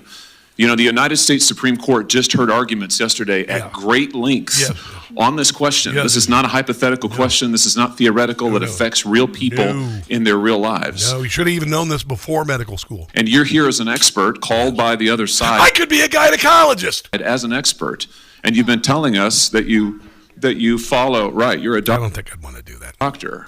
And you follow the science and the evidence. So I just want to know, based on the science. Yes, one more time. Here we go. Can men get pregnant? Come on. That's a yes or no question. It really is, I think. I think you're trying to reduce the complexity of I'm not. I'm trying to get, it's not complex. I'm trying to get to an answer, and I'm trying to test, frankly, your veracity. Oh, my God. Can you imagine? If you went to her office, she'd be like putting the stethoscope in your forehead. It just, honestly, it'd be like a comedy skit. Here's the wrap-up of the questioning. I thought we were past all of this, frankly. I can't believe we're still here talking about this. I am a person of science, and I'm also someone here who's... Oh, my God, you're not! here to represent the complex experiences of my Can an animal without feathers be a bird? Well, I don't know if it identifies as a bird. And I don't think polarized language or questions serve that goal. I don't think they serve the American people. It is not polarizing to say that there is a scientific... Well, in her case, it's bipolarizing. ...difference between men and women. And I want this to be clear and for the record. It is not polarizing to say that women are a biological reality and should be treated and protected as such. Wow. Oh, boy. And this is in front of the Supreme Court. An ACLU lawyer, which says a lot about ACLU lawyers. Is it not necessary for there to be, for equal protection purposes, if that is challenged under the Equal Protection Clause, an understanding of what it means to be a boy or a girl or a man or a woman? Yes, Your Honor. And what is that definition? What is that? For equal protection purposes, what does it mean to be a boy or a girl or a man or a woman? Sorry, I misunderstood. PPV-9. Understood your question. I think that the underlying enactment, whatever it was, the policy, the law, would have to... Oh my God, is she a gynecologist too? Have an understanding of how the state or the government was just understanding that. I have a funny feeling she leans in that direction. ...term to figure out whether or not someone was excluded. We do not have a definition for the court. And we don't take issue with we're not disputing the definition here. What we're saying is that the way it applies in practice is to exclude birth sex males categorically from women's teams, and that there's a subset of those birth sex males where it doesn't make sense to do so according to the state. Okay. So you've recommended the movie Idiocracy to me. I watched a little bit of it, and I said, this is a dumb movie. Then I decided to give it a second chance, and I went, oh my God, it's what we are now. You should watch it. And you should also watch Demolition Man. Watch Demolition Man, Wesley Snipes, Sly Stallone, for all of the censorship and all the political correctness and nonsense. Then watch Idiocracy for what the Democrat Party has done to the country the last 5 years. Let's take a break. I'm going to take a break because I need to make my gyno appointment. This is the Rob Carson Show.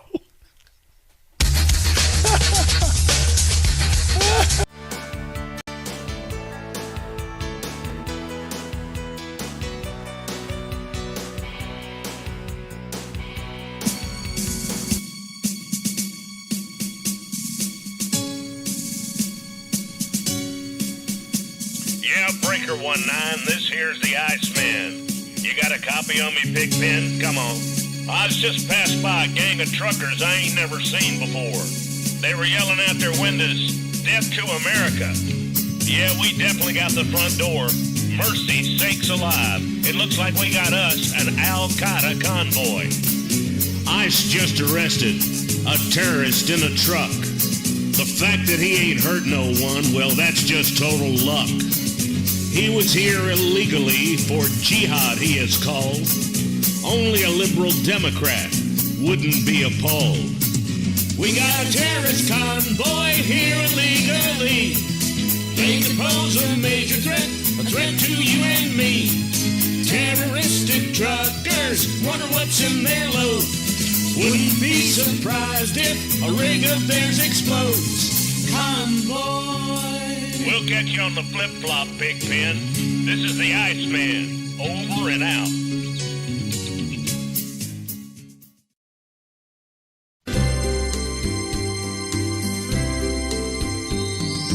Rent-free. In libs' heads I'm living. The fits I am giving to Whoopi, Sonny, and Joy. Rent-free,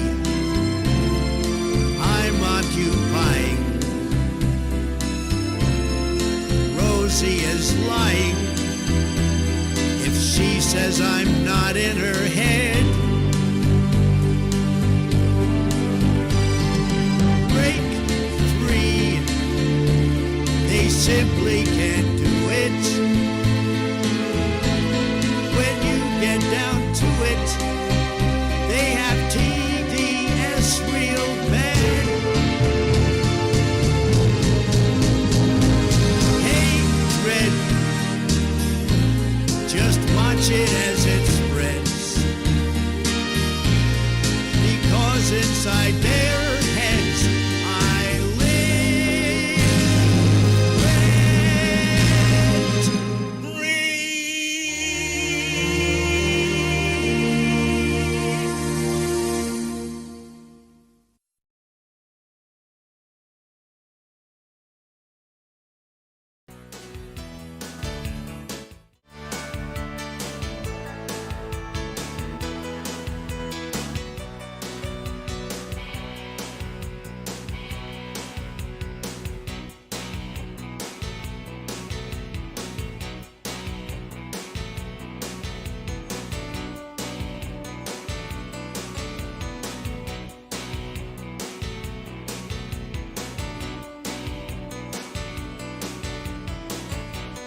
p.m.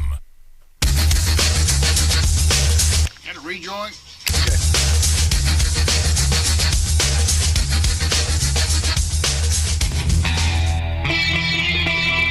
Hey, quick question for all the people mad at Donald Trump for calling that reporter a piggy. Would you prefer to be called her Hitler, racist, rapist, pedo, dictator, fascist? Would you prefer one of those?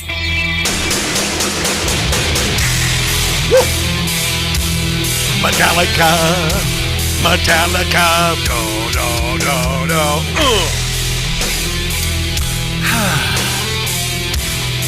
I love all sorts of music, but I lean into metal.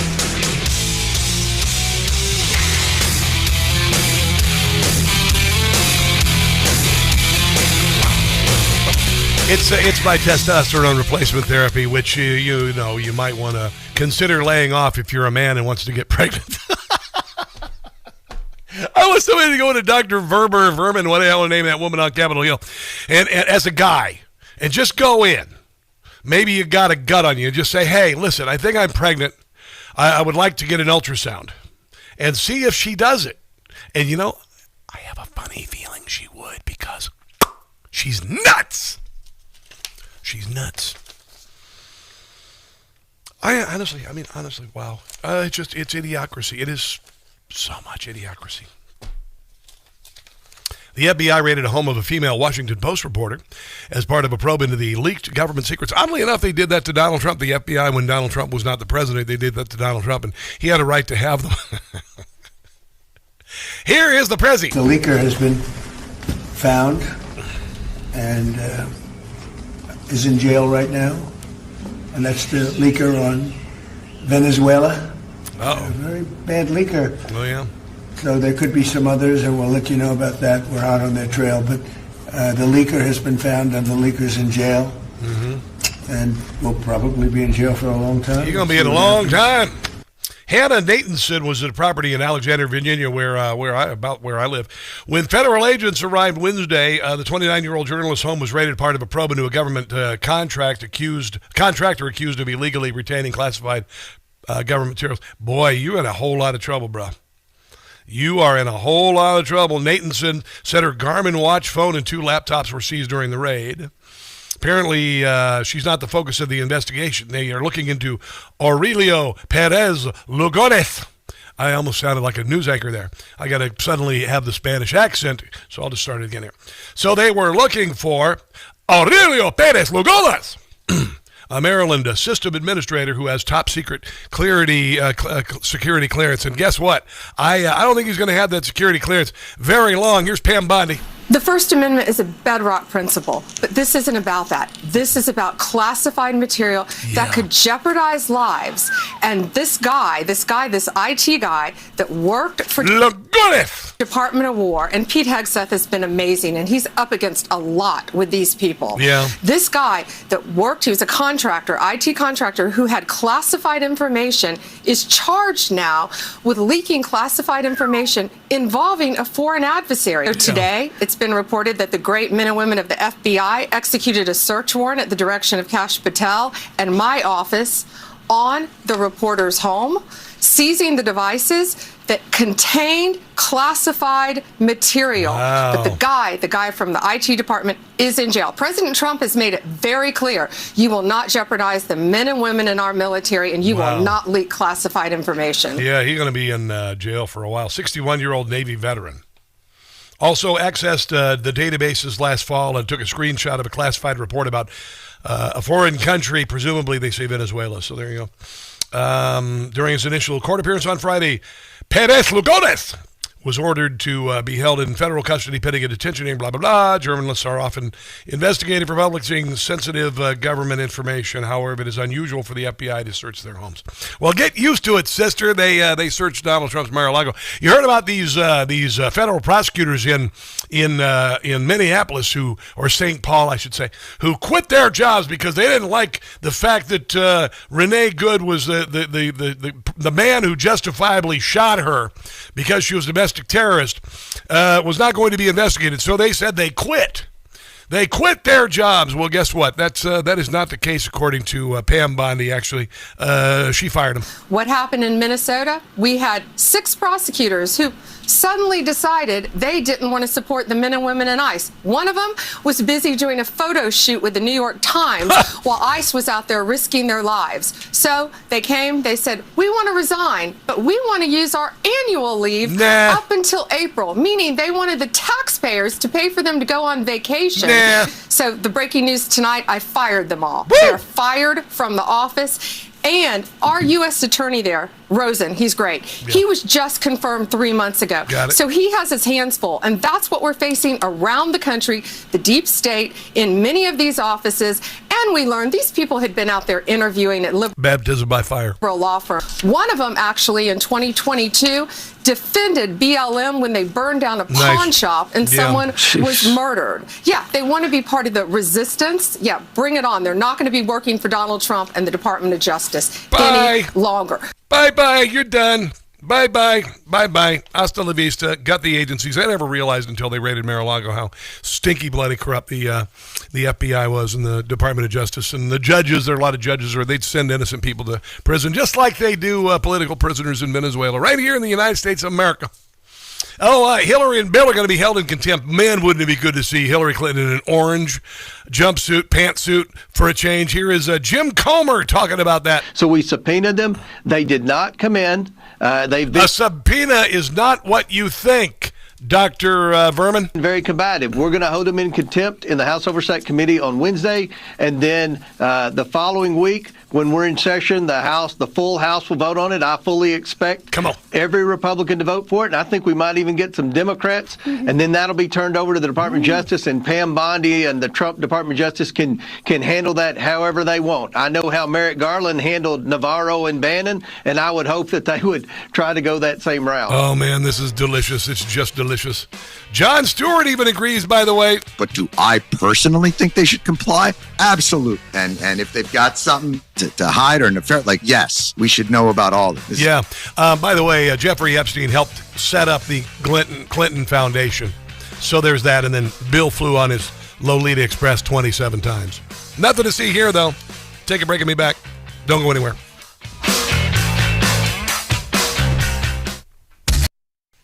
Hey guys, it's Carson for Quince.com. Colder days mean layers, and your winter wardrobe may have you considering a winter reset.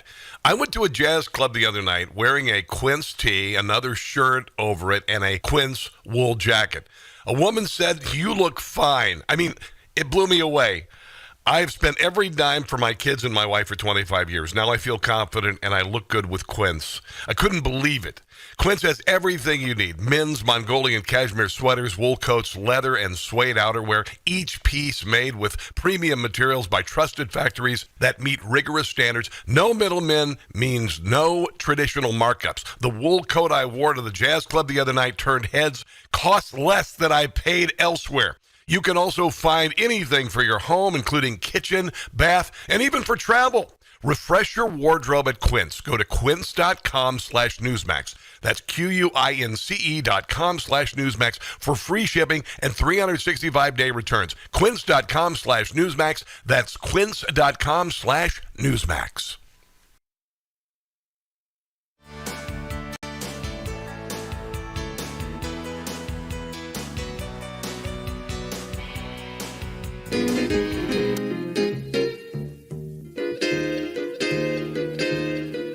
To the town of Portland I said in the guard, Antifa, they are gonna get you hard. To Democrat mayors getting in my way, go ahead punks and make my day.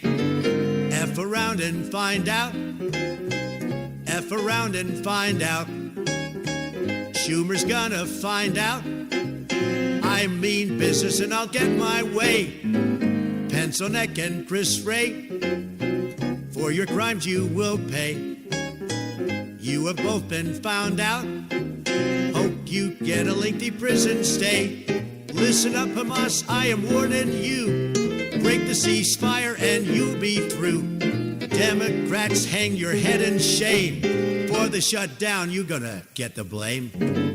F around and find out. Mess around and find out.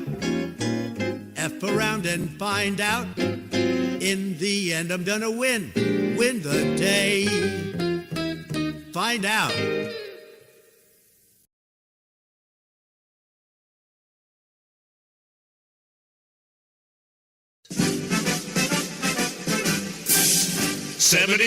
%, that's what Kimmel's lost since they put him back on the air.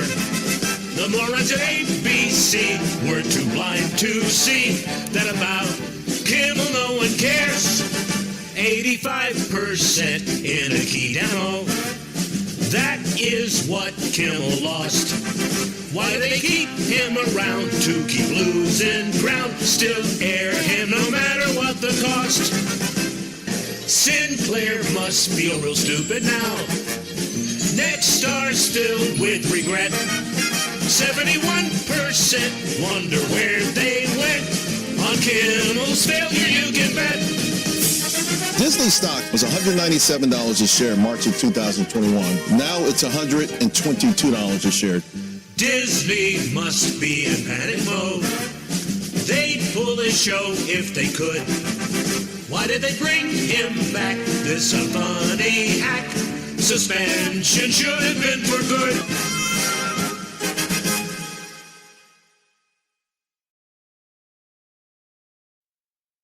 Hey guys, it's Carson for Relief Factor. You know, I saw an ad for Relief Factor a while back, and I saw a guy literally in tears with how he talked about the pain that he was experiencing was gone. It happened to me too. I started it taking a few months ago. My hip was really bothering me, and I wondered, because I'm the age of, replacement of joints and whatnot, if it could be better. And I started taking Relief Factor, and it healed. It's a 100% drug-free, research-based formula created to help your body's natural inflammatory response, the same one that causes everyday aches and pains from aging, exercise, overexertion, and just normal living. It helped me with my hip, my neck, my shoulders, all the places that remind you you're not 25 anymore. Relief Factor supports a healthy response to inflammation, helping you stay active and keep those joints and muscles feeling good. It's made with 4 key ingredients: omega-3 fatty acids, resveratrol, curcumin, and icariin, each one helping from a different angle. You can start with the 3-week quick start for just $19.95. That's less than a cup of coffee a day. So if you're tired of creaking like an old floorboard every time you move, give Relief Factor a try. Go to ReliefFactor.com. That's ReliefFactor.com and feel the difference. Relief Factor, because getting out of bed shouldn't count as a workout. And we're in a position right now where we have residents that are asking the very limited number of police officers that we have to fight ICE agents on the street, to stand by their neighbors. We cannot be at a place right now in America where we have 2 governmental entities that are literally fighting one another. That is the Justin Trudeau of Minneapolis. The Justin Fry, who is Jacob Fry. Like a chihuahua on the other side of a fence from a pit bull. And once the fence is gone, and in this case that would be the Insurrection Act, the Chihuahua is going to get his rear end handed to him. We live in remarkable times, but I know it's for the better because the left is being exposed. I like to say that the left exposes its flank so we can kick its butt. Daniel Greenfield, columnist and author of Domestic Enemies, The Founding Fathers Fight Against the Left, joins us on the Newsmax Hotline. Haven't talked to you since before the New Year, so I'll just say Happy New Year. How are you today, my friend? I'm surviving the latest blizzard, and I'm really enjoying the good news that we're getting out of Minnesota. I tell you what, we've got a lot of balls in the air here. You've got, and I think it's going to be a real mistake for Justin Trudeau to go down this path because Donald Trump is now threatening the Insurrection Act, and also they're going to use the means to go after finances for the organizations that foment this nonsense and pay for this nonsense. So, what do you think is going to happen in Minneapolis with regard to this violence against ICE? I have a funny feeling it's going to come to an abrupt halt pretty soon. I think that it can't come to an abrupt halt because the Democrats have not just lost control of the narrative, they've lost control of their party. We saw this after 2024. They tried to pivot they couldn't. The far left is running the party. And Tim Walz is reduced to pleading with them to turn down the temperature, but he can't even say it directly because he's too much a coward. Even at the end of his disgraceful political career, he can't get them to stop attacking law enforcement. But he's still fomenting it. He still said last night, go out, take a camera with you, peacefully. They wink and nod when they say peacefully. They don't need peacefully. You know why they don't mean peacefully? Because they never say it unless it's part of a sentence. Do it peacefully. They never say, oh, what happened yesterday was unacceptable. They wink and nod. They know that by them saying peacefully protest, it means keep doing what you're doing. And that's the only thing they can say. The bottom line is the Democrats are in hock to these people, and they tell them with one side of their mouth to stop talking about abolish ICE, but the other side of their mouth they have to double down on attacking ICE because really they don't believe in anything except the leftist agenda anymore. I think the people of Minnesota are damn tired of this nonsense. I think that the people of America are damn tired of this nonsense. You've got Scott Bessent saying now they're going to go after the financial means. The DHS secretary is saying the same thing. Tom Homan is saying the same thing. I have a feeling that they're going to start busting up the people who are funding this nonsense. We know that they started this years ago. This was BLM. This was the day after October the 7th. This was Elon Musk is a Nazi. This is No Kings. These are the same Occupy Wall Street. All the same people. And I have a feeling with this president in charge that cabal is going to be busted up and people are going to end up being charged. What do you think? It's past time because, yes, it is absolutely the same people. You know, 1 week they're screaming about abortion, the next week it's Gaza, the third week it's illegal aliens, and then it's police shootings, and it is absolutely the same people. As they say, it's not the issue, it's the revolution. You know, I've said that the United States of America, to survive another 250 years, we need a baptism by fire. And I am actually grateful for what is happening, and I think it is serendipitous that Donald Trump sat out after a rigged and stolen election, and they persecuted him because it gave us time to figure out a game plan, figure out how serious this is, figure out how we would defeat these people. And one also thing we didn't realize, by what they did during COVID, what they did with spending, they've really exposed their flank. Now we are discovering the looting of the Treasury by the Democrat Party, and I think that the Democrat Party is in some very hot water in these Democrat-run states with regard to fraud and abuse. Yeah, you know, we've seen trillions of dollars in fraud nationwide. We've seen the fact that not only has there been a huge expansion of welfare spending like there was in Minnesota, but that expansion, budgets doubling over 10, 15 years, has been driven by fraud. We've seen it in California. We're seeing it now in Minnesota. We're going to see it in New York pretty soon. Yes. This is a massive money laundering operation. I also see some positive things happening with regard to the vote because, and I've said for years, the Democrat Party cannot win on issues. The same goes with communists. Communists never win elections. They steal them. They steal power. They brutalize people. That's how they come into power. Or they lie, like in the case of Zoran Mandami. They lie about who they are and what their intentions are.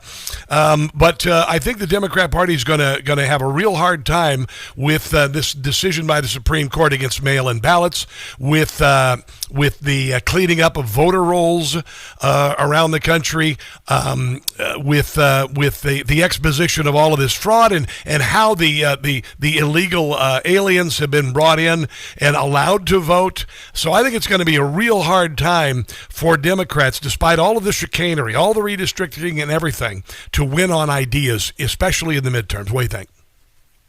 They win on crises. There's a reason that all the BLM riots happened around election years. Okay, I can barely hear you. Daniel, I can barely hear you. Sorry. There's a reason the BLM riots always happened around election years. It was not a coincidence. In the past, they understood that if they created a crisis, they could distract the public. They did that in 2020. But in 2024, they learned that it doesn't work anymore. It actually backfires, which is why the Democrats are divided between the far left that wants to amp up the crisis and the Democrat establishment that is terrified that if they do that, that is actually going to solidify MAGA. You know, if the Democrats had any common sense whatsoever, and they don't, John Fetterman would be the future of the Democrat Party. I'm not talking about him personally, but his way of thinking. I can deal with him. I can work with him. He says some things that are way out there, but at least he has a modicum of common sense. I don't know if that stroke caused his brain to be turned on or turned off and turned back on, but he's saying the thing, if the Democrat Party wanted to survive, what the Democrat Party would be saying. What do you think? If the Democrats wanted to be a common-sense working-class party, it's an identity they used to have, they would go the Fetterman route. Unfortunately, they're going the route of the she, they, transgender elite, the people who want to fundamentally dismantle everything about America. Yeah, what do you think, in wrapping up here, the future of the Democrat Party? I said the Democrat Party would have to reform itself or disappear into the dustbin of history. They're leaning into the dustbin. What do you think? They're absolutely leaning into the dustbin. But when you embrace the idea of destruction, deconstructing America, you're going to end up deconstructing yourself. It's like the drug dealers who can't stay off their own product. Yes. The Democrats embrace the left, they're destroying themselves. I appreciate your time today, Daniel. You have got this book, Domestic Enemies, The Founding Fathers Fight Against the Left, and I think we are witnessing what could be the most historic year of our lives, to be quite honest. You're on Twitter at Sultan Kanish on Twitter. Is there anywhere else people can find your work, sir? Well, I have the honor of being at frontpagemag.com with the David Horowitz Freedom Center. All right, my brother. Thank you very much for your time. I appreciate it. Let's take a break and come back. This is The Rob Carson Show. Yeah, just kind of meh. Just kind of meh. I don't see having him back on. Messages consent are required to purchase. Message and data rates may apply. The team's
You know, when Donald Trump made Caroline Leavitt White House spokesperson, I knew she would be good. I didn't know she would be the best ever. I mean it. I mean, the best ever. The woman is 27 years old, new mom, literally has an infant at home. Oh, you better. This is so good. This is what you guys were talking about in the chat. On the chat, on all the social media platforms the show is on Newsmax social media, on YouTube and Twitter and Instagram and Facebook and Rumble and X, all of that. Listen to Caroline Leavitt shred a biased reporter. It is so glorious.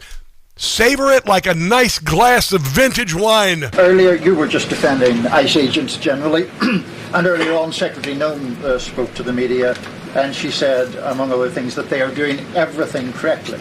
32 people died in ICE custody last year. 170 U.S. citizens were detained by ICE, and Renee Good was shot in the head and killed by an ICE agent. How does that equate to them doing everything correctly? Why was Renee Good unfortunately and tragically killed? Are you asking me my opinion?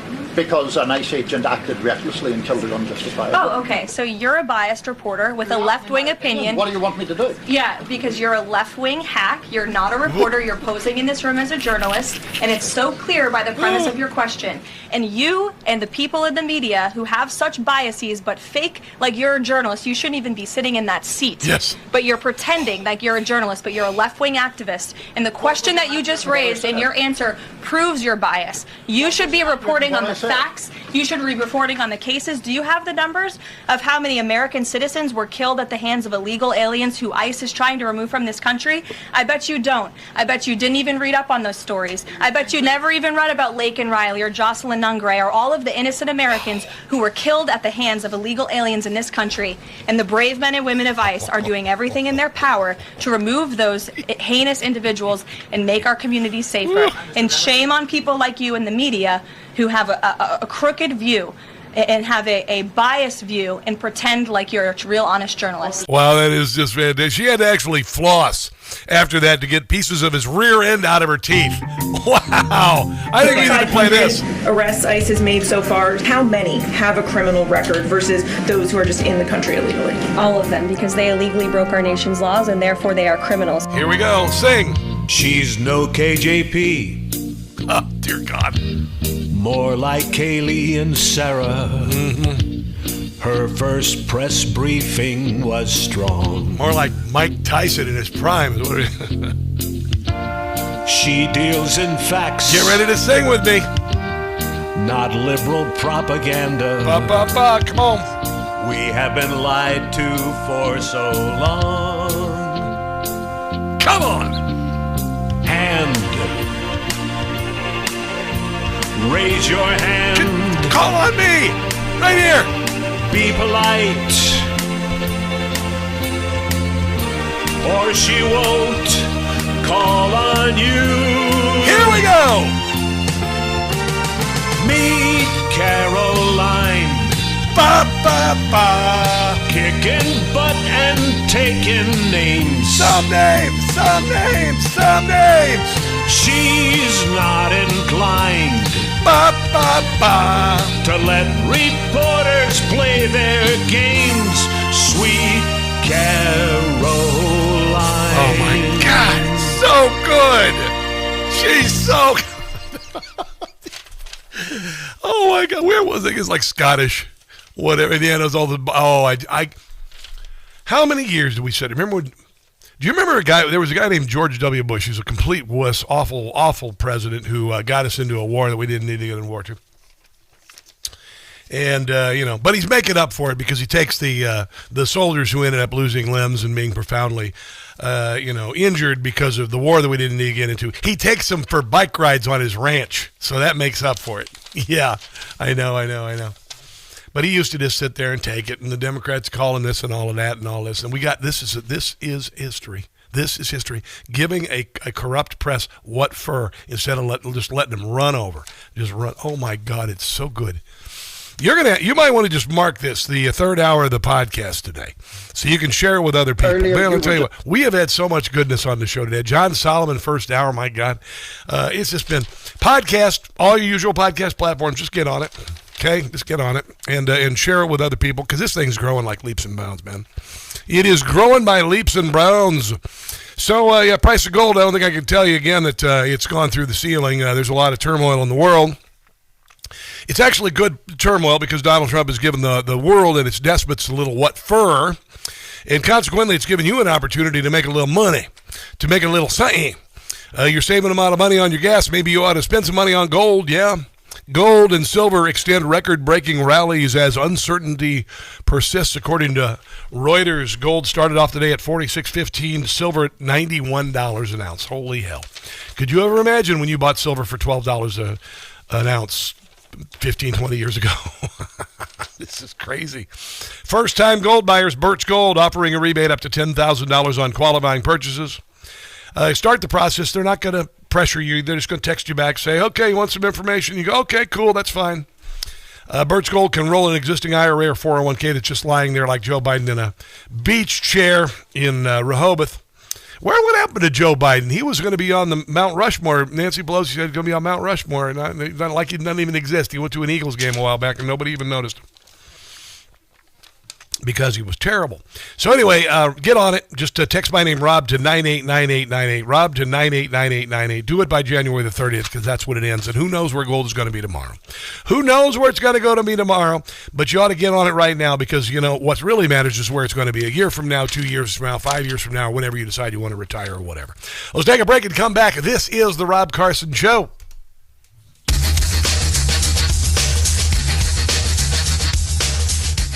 Hey guys, it's Carson from Birch Gold. A new year means new financial goals like streamer.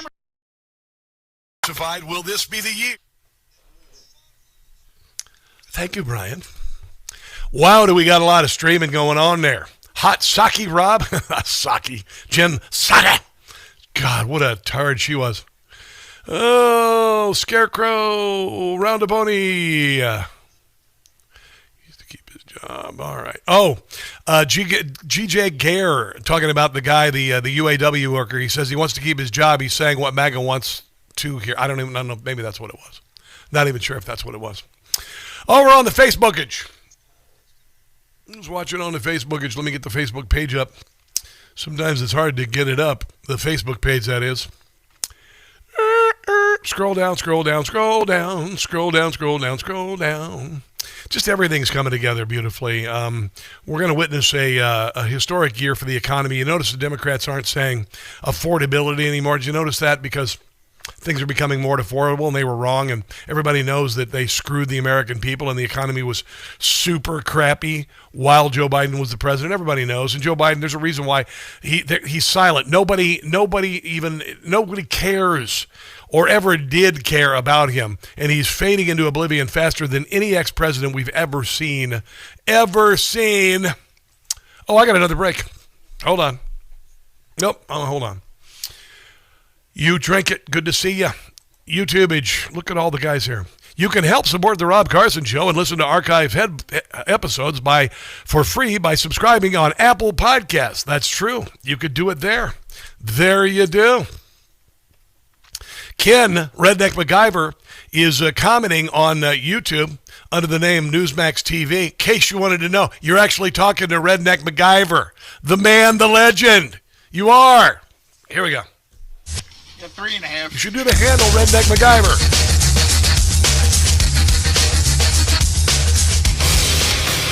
Today I'm thrilled to announce my plan to lower healthcare prices for all Americans and truly make healthcare affordable again. We're doing things that nobody's ever been able to do. Listen. We're calling it the Great Healthcare Plan. Wow. Instead of putting the needs of big corporations and special interests first, our plan finally puts you first and puts more money in your pocket. The government is going to pay the money directly to you. It goes to you. and then you take the money and buy your own health care. But you got to spend it on health care, not you Somalians, sending it in suitcases back home. Nobody's ever heard of that before, and that's the way it is. Are you SNAP benefits people who go buying Fritos? You can't do it anymore. Insurance companies lose, and the people of our country win. There you go. That is the big news today. Donald Trump announces the great health care plan Americans to pay the lowest prices in the world. Prescription drugs are coming down. In vitro fertilization is down. You ever see those GLP medications and all that used to be unaffordable? Now they're a dime a dozen. Did you notice that? You notice every other commercial on television, the GLP, right? You want to lose some weight, give yourself a shot. They're doing pills too, by the way. I know somebody who's getting ready to go on that. Not me personally. I'm not going to. I'm doing it the hard way. I'm going to go ahead and just try to lose the weight and diet and exercise and all of that. So, I mean, I told you that the good news is going to become so overwhelming that it can't be denied anymore. That the left, this is how we defeat, in the vacuum of positive press coverage by the leftist media. How do we survive? How do we win? We overwhelm them with joy and patriotism. I do that also with mockery, ridicule, and humor. And then Donald Trump does it with winning. It's undeniable. Where are the people saying, affordability? Really? Everything's coming down. Tied into the price of gas and other things. I mean, Ford Motor Company needs 5,000 people to build cars. They'll pay six figures. And you're getting a lesbian poetry degree from DePaul. Kamala Harris and Doug Emhoff scooped up an $8 million mega mansion in the star-studded Malibu neighborhood. She's just like us. No, she isn't. She didn't sell that many books, people. I don't think she did it the old-fashioned way, how she went up in the ranks in politics. I don't think she did it that way. But clearly, she's an oligarch. She's an oligarch like the Clintons. She's an oligarch like the Obamas. She's an oligarch like so many, like Liz Warren and Bernie Sanders. They're all oligarchs. They don't earn their money. They don't invent anything. They don't do anything amazing like Elon Musk with his new lithium processing plant. Remarkable with his SpaceX. Remarkable. But he's a Nazi. Honestly, screw you. The good news is going to be so overwhelming and so unbelievable that the liberal media can't cover it up. It's a glorious time to be alive. Breathe it in. Keep fighting. We've got to win the midterms. We've got to do it. God bless you. America is founded. Donald Trump, as he reinvents the freedom of Iran. Pray for it. Until tomorrow, which is by the grace of God, finally Friday, do not catch the stupid. I love you guys. Thank you. Information. Truth is freedom. Is Newsmax. It's real news.